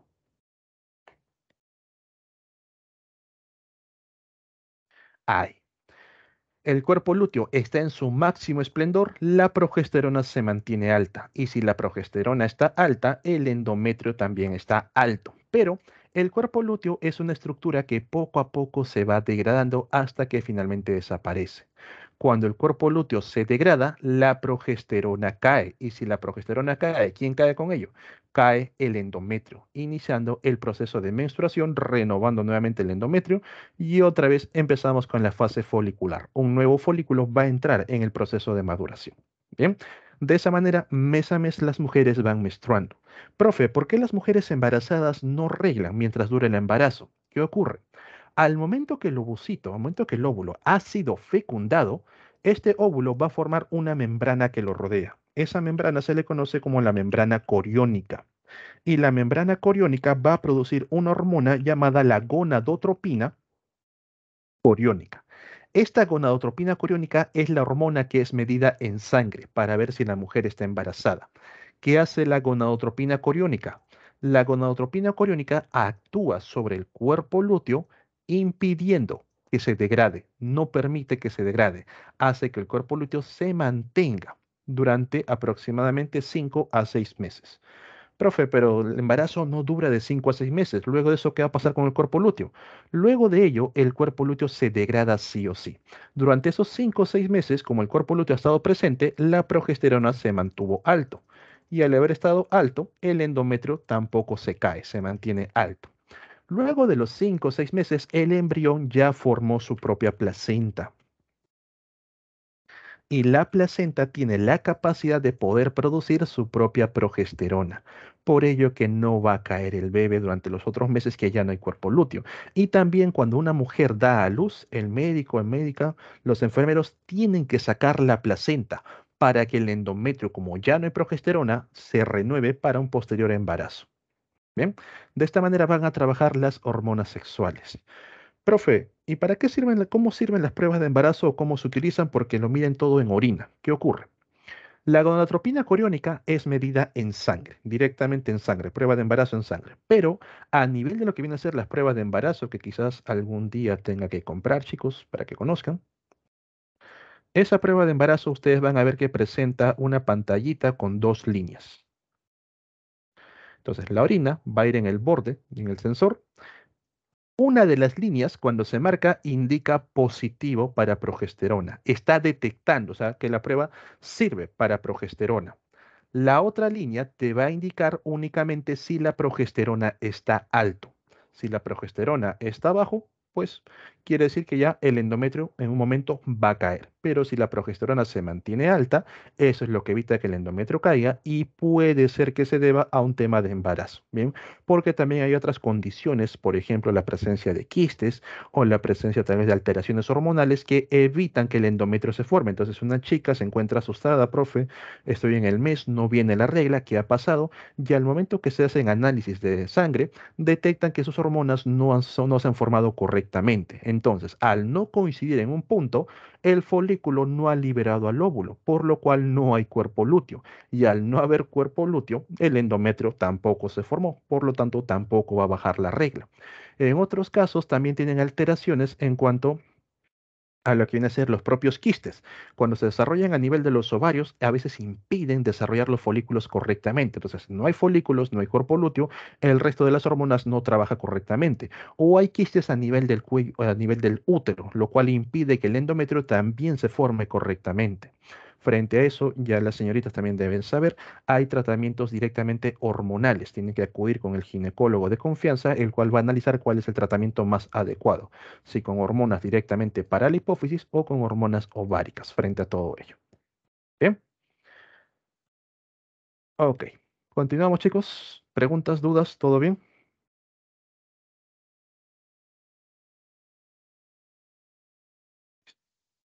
Ahora, en cuanto a la gametogénesis, bien, recordar otra vez que la parte masculina es la parte pequeña, la parte femenina es la parte grande. Por eso que los espermatozoides en comparación con los óvulos son 200 veces más chiquitos que ellos. A su vez, recordar que la parte masculina busca cantidad y la parte femenina busca calidad. Entonces, todo empieza con los gonios. Gonio es huevo. La parte masculina va a presentar a los espermatogonios, los cuales pueden hacer meiosis hacia abajo, bien, para formar los espermatozoides, pero también pueden hacer mitosis, pueden formar nuevos espermatogonios. Es por ello que los varones pueden producir espermatozoides desde la pubertad hasta el resto de su vida, salvo algunas excepciones donde se da la andropausia. Bien, pero de manera normal producen espermatozoides toda su vida. ¿Qué ocurre con las mujeres? Los ovogonios también pueden hacer meiosis normal y también pueden hacer mitosis. Solamente que en el caso de las mujeres, los ovogonios han hecho mitosis cuando las mujeres se encontraban dentro del útero, en la etapa embrionaria. Cuando una mujer ya nace, nace con todos los ovocitos listos para continuar con el proceso de meiosis. Bien, es por eso que la mujer, una vez que llega a la etapa de la pubertad, empieza con la primera regla, de ahí hasta la menstruación va a agotar todos los óvulos que puede formar. Perdón, de ahí hasta la menopausia. Una vez que ocurre la menopausia, ya no puede formar nuevos ovocitos. Bien, ya se agotó todos los que todos los que tenía en el cuerpo. Ok, entonces vamos con la parte masculina y empezamos por aquí. El espermatogonio, una vez que madura, forma al espermatocito primario. Y el espermatocito primario con carga 2N, bien, fíjate qué tipo de cromosomas, cromosomas dobles. Espermatocito primario realiza meiosis 1, meiosis reduccional, reduce la carga a la mitad. N por aquí, cromosomas dobles, N por aquí, cromosomas dobles. El espermatocito secundario realiza meiosis 2, para que te acuerdes, 1, 1, 2, 2. Meiosis 2, ecuacional, de cromosomas dobles a cromosomas simples. N cromosoma simple por aquí, N cromosoma simple por acá, y así. Lo que se acaba de formar luego de los procesos de meiosis se les conoce como espermátides o espermátidas. Es lo mismo. Y a partir de estas espermátides, por procesos de diferenciación, se van a formar finalmente los espermatozoides. En la parte femenina, bien, las mujeres ya nacen con los ovocitos de por sí. Tenemos al ovocito primario y por ser primario realiza meiosis 1. Vean la cantidad de cromosomas, 2N de cromosomas dobles. Meiosis 1, reduccional, reduce la carga a la mitad. Formamos una de las células que va a ser el ovocito secundario y otra que va a ser un corpúsculo polar. Este corpúsculo polar se degrada. Bien. Este corpúsculo polar simplemente no desarrolla. Se selecciona a la mejor célula con N cromosomas dobles. Meiosis 2, ovocito 2 realiza meiosis 2, meiosis ecuacional de cromosomas dobles a cromosomas simples. N simples por aquí, N simples por acá. Este es el segundo corpúsculo polar, el cual también se degrada. Se selecciona a la mejor célula. En este caso se le conoce como ovótides. Bien, por la parte masculina, espermátides, por la parte femenina, las ovótides u ootides. Y estas ovótides, al momento que se desarrollan, van a formar al huevo o también conocido como óvulo, para que ocurra luego el proceso de fecundación. Bien, entonces no es nada complicado, chicos, para que se acuerden. Primero el espermatocito primario, ovocito primario, y por ser primarios, meiosis 1. Luego aparecen los secundarios, meiosis 2, y se forman las espermátides y ovótides que luego diferencian para formar a los gametos. Ahora, ¿cómo ocurre el proceso de fecundación? Cuando el varón deposita lo que viene a ser el líquido seminal dentro de la vagina, los espermatozoides inician un largo viaje, empiezan a nadar, pasan por el cuello, por el cérvix, llegan al útero y se da la primera gran decisión de tu vida, izquierda o derecha, porque solamente lo más normal es que uno de los ovarios haya madurado y haya liberado un óvulo. ¿Bien? Ese óvulo, ese ovocito, ha sido capturado por la trompa de falopio y va a permanecer ahí. Si nosotros dividimos a la trompa de falopio en tres secciones, en la primera sección de la trompa de falopio, hasta aquí tiene que nadar el espermatozoide, recorrer todo esto y recién en la primera sección ocurre el evento de fecundación. Ahí el espermatozoide ganador ingresa y lo que se acaba de formar se le conoce como un cigoto, un embrión o también conocido como cigoto. Este cigoto inicia un proceso de reordenamiento, está comparando a que los cromosomas coincidan, porque si no coinciden simplemente se degrada. Bien, y si todo está correcto, inicia una etapa conocida como la etapa de clivajes, donde a partir de una célula se van a formar dos, luego se van a formar cuatro, se van a formar ocho, y así va a continuar con la etapa de clivajes hasta llegar a una cantidad de células que no se puede contar, no sé por qué han puesto ocho, bien, una cantidad de células no contables que tienen una forma de morita, y ahí llegas a la etapa llamada la mórula. Esa mórula ya está a nivel de lo que viene a ser el útero y se implanta en las paredes uterinas para iniciar todo el desarrollo. Se implanta bajo la forma de una blástula o también llamado blastocito. ¿Bien? Ahora, profe, ¿cómo se forman los gemelos? Ocurre aquí, en la etapa de clivajes. Cuando se dan estos procesos de clivajes, cuando la célula se divide en dos, puede ser un movimiento muy fuerte. Entonces las células se separan y como las células son iniciales, mantienen la misma información genética, pueden desarrollar cada uno por separado un nuevo organismo. Por eso que los gemelos son muy parecidos entre sí, son muy similares y mantienen el mismo sexo. Los gemelos tienen que ser el mismo sexo, tienen la misma carga genética. Muy distinto con los mellizos. Los mellizos no provienen de una sola célula fecundada por un espermatozoide. Los mellizos se dan cuando a nivel de los ovarios, sea uno, sea ambos, se libera más de un óvulo. Entonces son óvulos distintos fecundados por espermatozoides distintos, por eso que los mellizos no tienen mucho parecido a diferencia de los gemelos, ya que tienen distinta carga genética. E incluso los mellizos pueden ser de sexos distintos, bien varón y mujer. ¿Ok? Tener mucho cuidado con eso. Ahora, cuando la mórula ya se compactó, ya tenemos una mórula, una gran cantidad de células para poder formar una blástula, la mórula inicia un proceso de reordenamiento. Las células empiezan a moverse, empiezan a migrar y van a dejar un espacio dentro de ellas. Ese espacio se le conoce como el blastocele. Lo coloco por aquí. El blastocele. Bien. Luego, las células continúan con el proceso de división y van a empezar a migrar de arriba hacia abajo. Entonces, como abajo se están acumulando gran cantidad de células, empiezan a ingresar. Cuando estas células están ingresando, van a formar una cavidad, que la ves por aquí, conocido como el arquenterón. El inicio, la boca de esta cavidad se le conoce como el blastoporo. Y gracias a eso ya entramos en la etapa de gástrula, por si acaso. Cuando hay arquenterón ya pasamos de blástula a gástrula. Gracias a eso se forman las tres capas embrionarias. Las células que quedaron por encima, por afuera, van a formar el ectodermo, todo lo que tienes de manera superficial. La piel, el tejido nervioso. Bien, piel, pelos, uñas, sistema nervioso. Y cuando juntas la piel con el sistema nervioso, órgano de los sentidos. Las células que están por dentro, aquí las de color verde, van a formar al endodermo. El blastoporo que ves por aquí es el ano. Este arquenterón poco a poco se va a ir conectando con el otro extremo para formar la boca. Entonces, el endodermo forma todas las estructuras que conectan la boca con el ano. Básicamente el sistema digestivo y el sistema respiratorio, nada más. Las células que quedaron en el centro, todo lo que está aquí de color amarillo, no ha sido señalizado, esto viene a ser el mesodermo. Básicamente estas células forman el relleno que ustedes van a encontrar entre su tubo digestivo, lo que conecta la boca y el ano, y la parte superficial, la piel y el sistema nervioso. Aquí en el mesodermo vamos a encontrar el sistema muscular, sistema circulatorio, óseo, excretor, reproductor, entre otros. Bien, entonces chicos, para que se puedan acordar esta parte mucho más fácil, recuerden primero desde el endodermo, lo más interno que tienen ustedes, lo que conecta la boca y el ano. Bien, básicamente sistema respiratorio, sistema digestivo.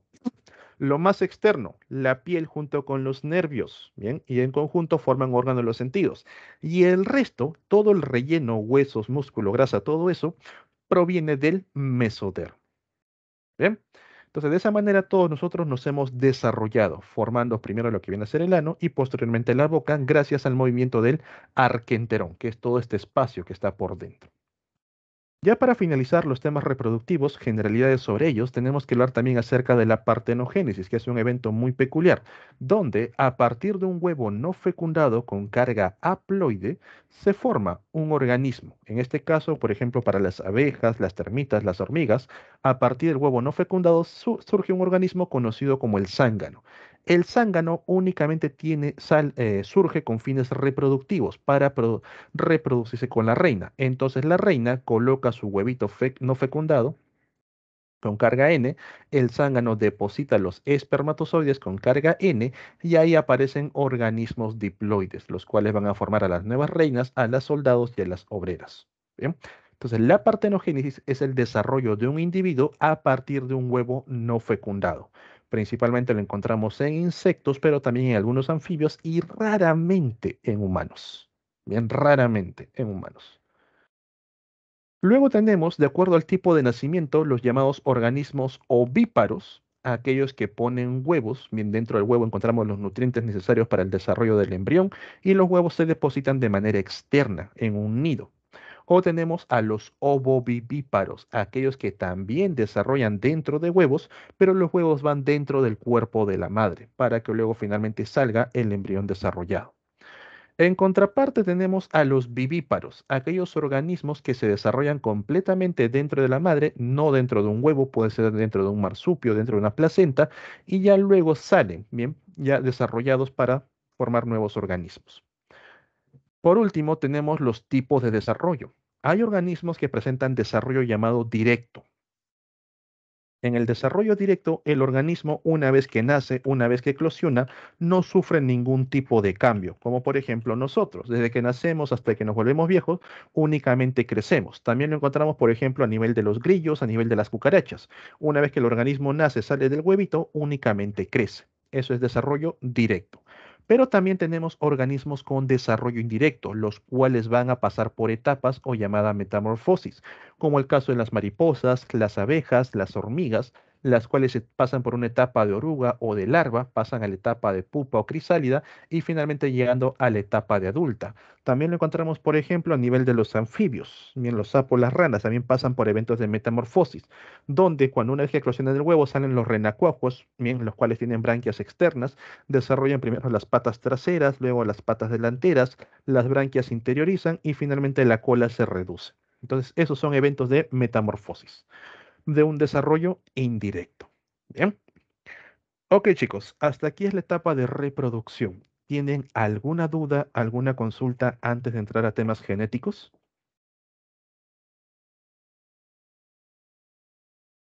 ¿Todo bien? ¿Todo claro?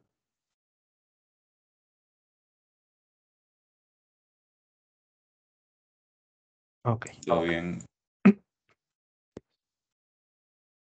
Bien. Hablar de genética es básicamente hablar de Mendel y las leyes de la herencia. Recordad que Mendel fue un monje austriaco, el cual quiso desarrollarse básicamente en la ciencia, pero no encontró cupo alguno, por lo cual optó por lo que viene a ser la educación. Mendel estaba preocupado por lo que viene a ser uno de los problemas básicos que ocurrían en esas épocas, que tiene que ver con los cultivos. Antes de Mendel, al momento que se iban a cultivar las plantas, no se sabía exactamente qué se iba a obtener. Por eso que en un cultivo puedes encontrar plantas altas, plantas bajas, que producen muchos frutos, que producen pocos. Y eso frente a la necesidad de alimento era un problema. Entonces Mendel se pone a estudiar una manera de tratar de predecir si de una forma u otra, bien, estos cultivos podemos obtener únicamente plantas con ciertas características. Por ello, Mendel va a analizar una planta conocida como Pisum sativum en la arveja, ya que esta presenta características básicas como es el hecho de que tienen un periodo de ciclo corto, rápidamente se desarrollan, tienen estructuras fácilmente observables que podemos comparar y también porque producen abundante descendencia y todo eso ayuda en los temas estadísticos. Mendel cuando presentó sus trabajos, estos no fueron, bueno, no fue que fueran descartados, simplemente no se le dio la importancia de acuerdo a los trabajos mendelianos y Mendel falleció sin saber la importancia que tenían esos trabajos. 16 años después de la muerte de Mendel en el año de 1900, tres botánicos, cada uno de manera independiente, Hugo de Bryce, Carl Corring, Eric von Schermack, estos botánicos redescubrieron los trabajos de Mendel y dieron la importancia a estos trabajos nombrando una nueva ciencia conocida como la genética y nombrando a Mendel como padre de la genética. Ahora, en genética ten mucho cuidado cuando hablan acerca de Mendel, porque te van a colocar preguntas de verdadero y falso. Recuerda que Mendel, bien, él jamás supo lo que es ADN. Mendel no conocía lo que es mitosis, no conocía lo que es meiosis, no conocía qué cosa es un gen o de qué manera se van a heredar estos llamados genes. Él utilizaba otras palabras, como por ejemplo, para las características visibles, él hablaba acerca de los caracteres, algo que nosotros diríamos como los fenotipos. Mendel sabía que había ciertas cositas que pasaban de generación en generación, por eso que los padres y los hijos guardaban, digamos, cierta similaridad. Lo que hoy en día conocemos como genes, Mendel lo denominó factores. ¿Bien? Los genes en sí. Entonces, mucho cuidado. Mendel no sabía estas cuatro de arriba, pero sí empleó estos términos de abajo. Ahora, hoy en día, nosotros con los temas de la genética hay que diferenciar la terminología que se emplea. Por ejemplo, el fenotipo viene a ser todo aquello que nosotros observamos en un individuo, en un organismo, todas las características visibles.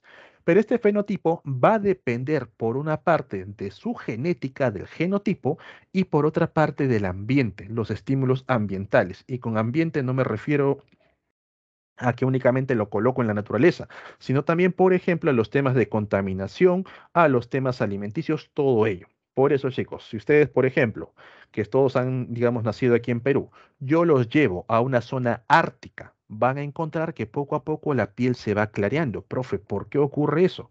¿Por qué dejo de tener mi piel de color cobriza, de color puerta y se empieza a volver blanquito?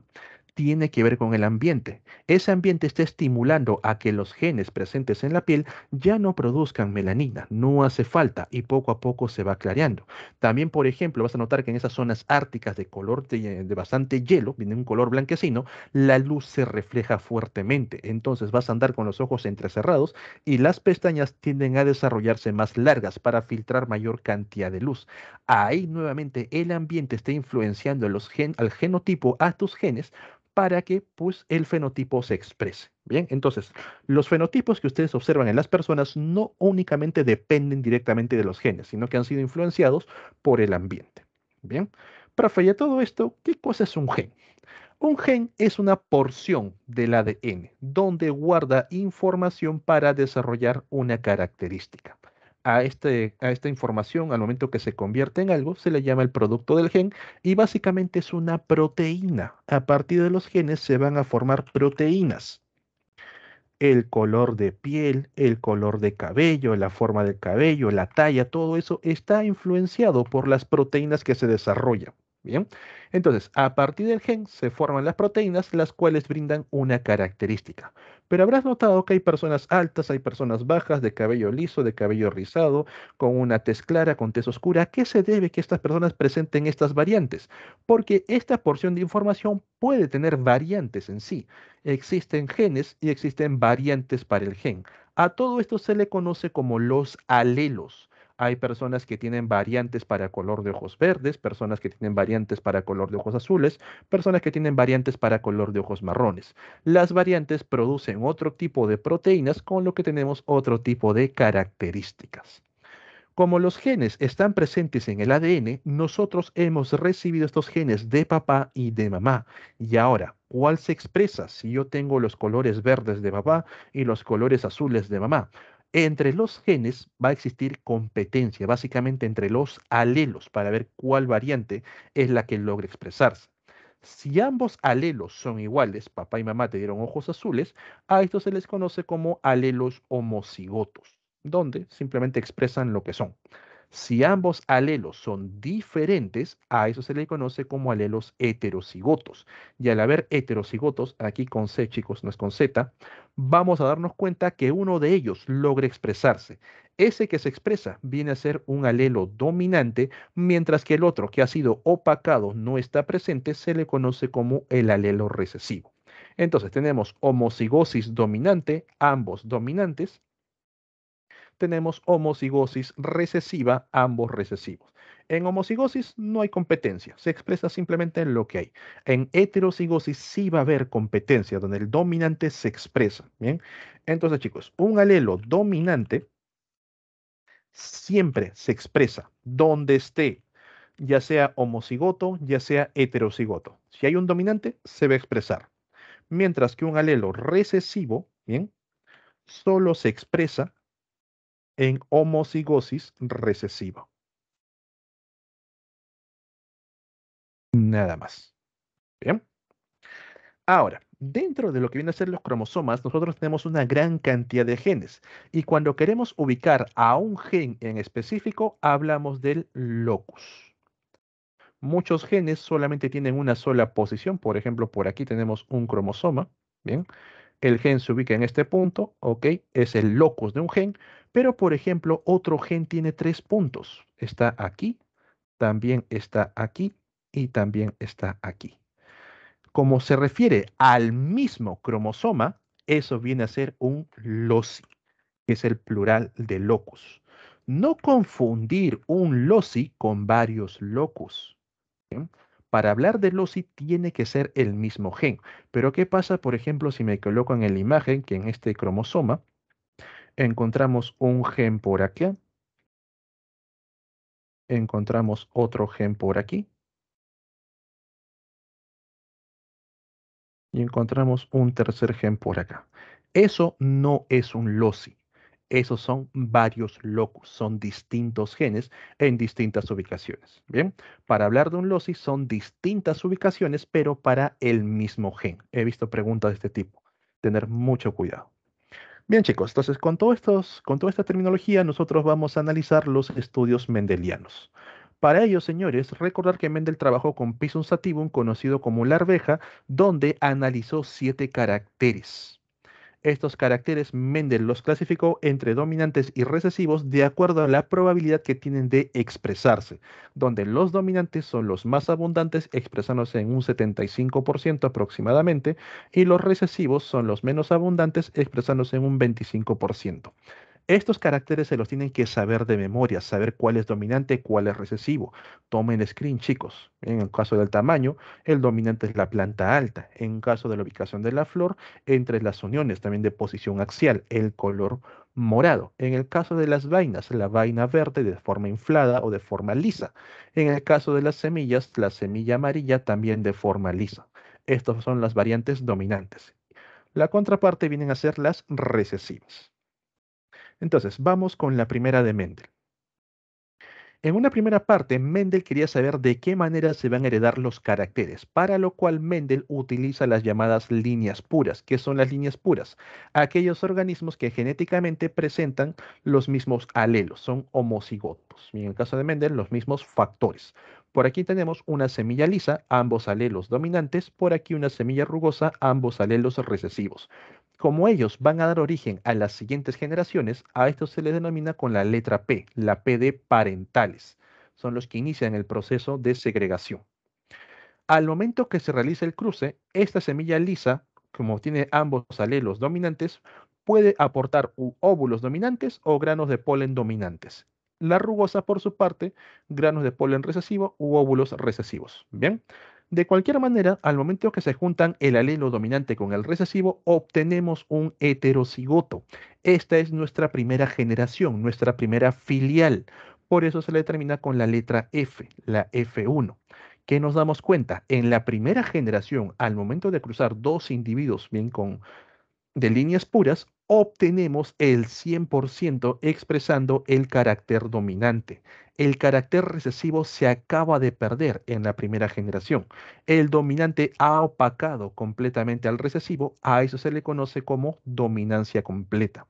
Cuando volvemos a cruzar a la F1 para obtener la F2, como ahora tenemos alelo dominante, alelo recesivo, el 50% dominante, 50% recesivo, por aquí lo mismo, realizamos el cruce y nos damos cuenta que el 75% por aquí, por acá y por acá ha expresado el carácter dominante, pero el carácter liso, perdón, el carácter rugoso, el carácter recesivo, vuelve a aparecer en un 25%.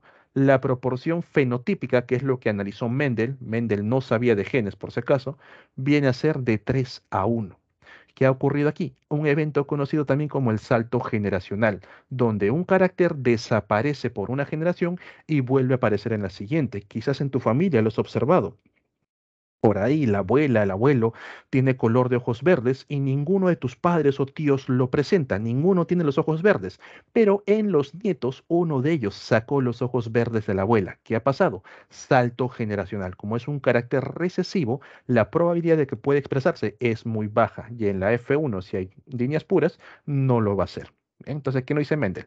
Al cruzar dos líneas puras que poseen variación de un mismo carácter, liso contra rugoso, en la primera generación, todos los descendientes mostrarán la variación dominante, el 100% semillas lisas. Y al cruzar los híbridos de la F1, la variante dominante, la semilla lisa, se presentará en la proporción de 3:1 con la variante recesiva, las semillas rugosas.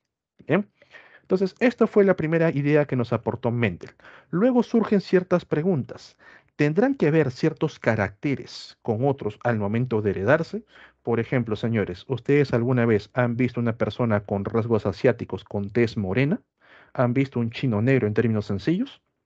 Muchos me dirán que no, quizás otros por internet habrán visto alguna imagen, pero profe, ¿por qué no aparece una persona de color morena con los ojos achinados, con los párpados, con el doble párpado, con lo que vienen a ser los lóbulos planos, la cara redonda? ¿Qué ha pasado? Entonces, son preguntas válidas para entender si ciertos genes tienen que ver con la expresión de otros, si están relacionados o no. Lo mismo se preguntaba Mendel. Entonces, para saber si un carácter está relacionado con otro, desarrolla lo que viene a ser la segunda ley, donde va a poner a prueba no solamente un carácter, sino dos de ellos. En este caso, en los parentales, vamos a encontrar semillas amarillas y lisas, líneas puras, ¿bien? Amarillo, ambos dominantes, liso, ambos dominantes, contra verde y rugosa. Verde, ambos recesivos, rugosos, ambos recesivos. Al momento que se forman los gametos, bien, estos solamente pueden producir los dos alelos dominantes y aquí los dos alelos recesivos. Y al realizar el cruce en la F1, ¿qué observamos? El 100%, otra vez, el 100% de los organismos expresan los caracteres dominantes. Pero cuando llegamos al F2, aquí tenemos organismos llamados dihíbridos, bien, presentan 2 veces hibridosis. Estos organismos, para formar sus gametos, hacemos combinatorio de 2 en 2. A mayúscula con B mayúscula, A mayúscula con B minúscula, el A minúscula igual con ambos. Entonces formamos las líneas de gametos por acá, lo mismo por acá, y realizamos el cruce, ¿bien? De pares, de par en par, para obtener la F2. ¿Qué nos damos cuenta? Del total de semillas, ¿cuántas son amarillas y lisas? 9.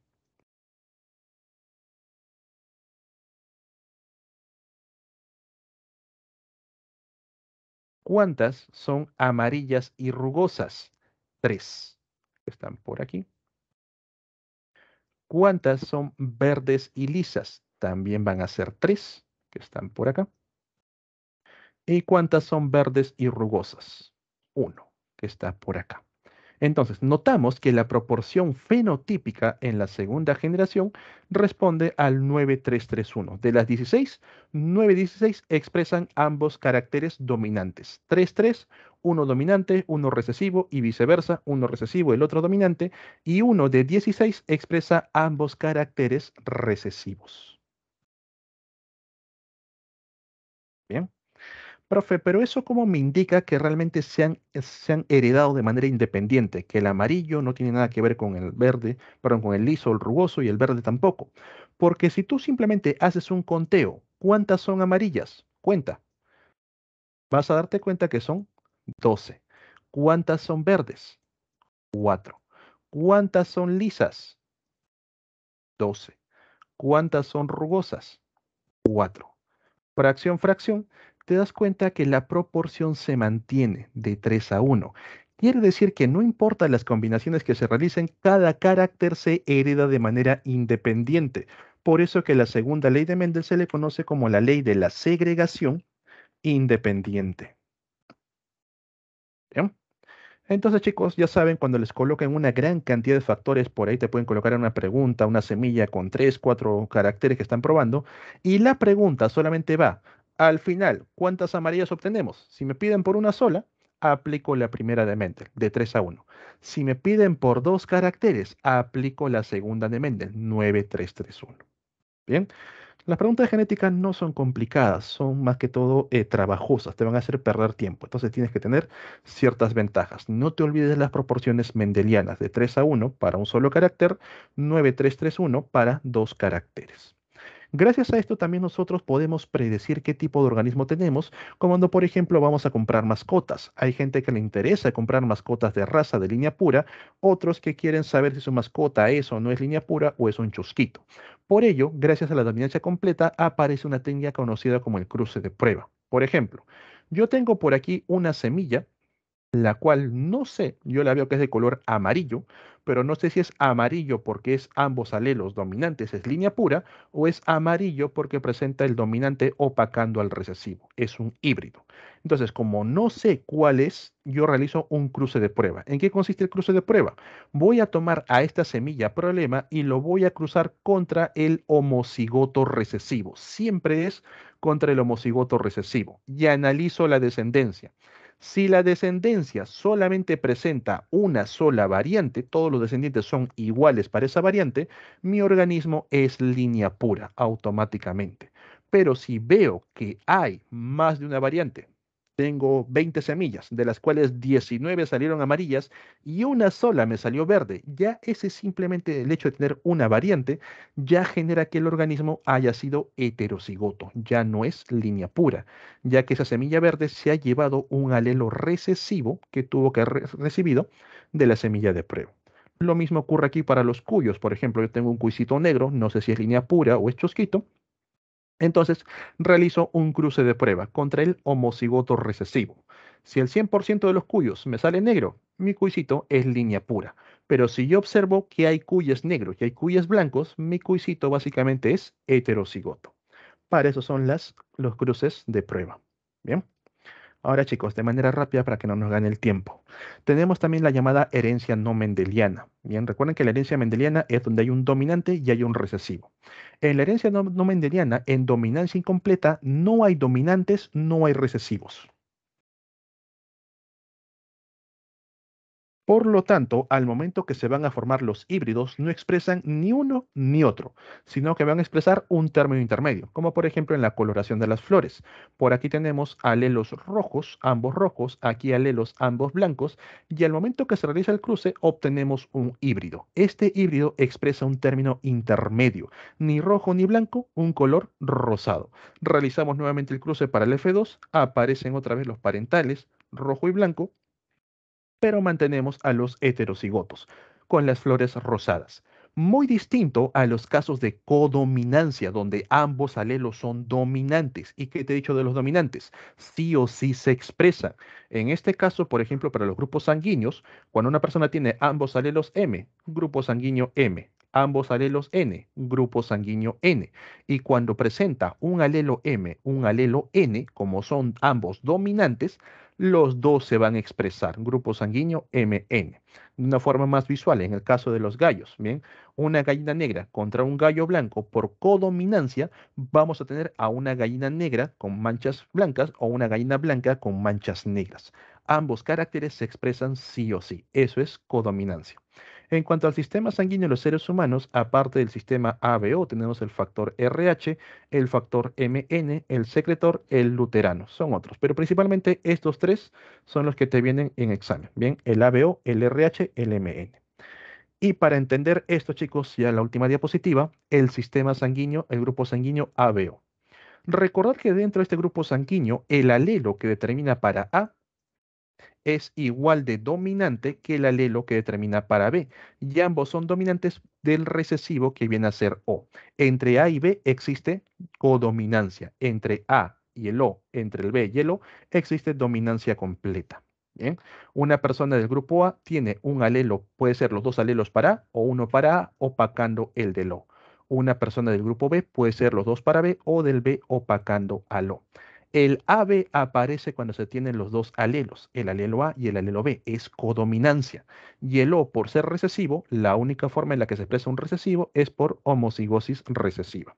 El RH es un sistema similar, donde el RH positivo es dominante sobre el RH negativo. Perdón. ¿Bien? Ahora, hay un problema cuando la madre es RH negativo. ¿Por qué? Como el RH positivo es dominante sobre el RH negativo, el negativo cuando recibe sangre de positivos genera defensas. Por eso es que cuando la madre es negativo y el embrión es positivo, la madre va a generar defensas que van a matar al bebé. A esto se le conoce como la eritroblastosis fetal.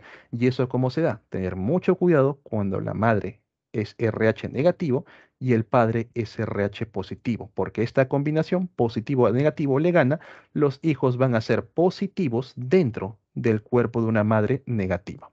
El resto de combinaciones no genera problemas. Bien. Bien chicos, hasta aquí sería la clase por el día de hoy. Muy agradecido con todos ustedes. En pantalla estoy colocando las claves correspondientes a esta semana. De igual forma se los copio en la barra de chat. Ya nos estamos viendo la siguiente semana chicos. Cuídense bastante, estudien un montón. Chao, chao.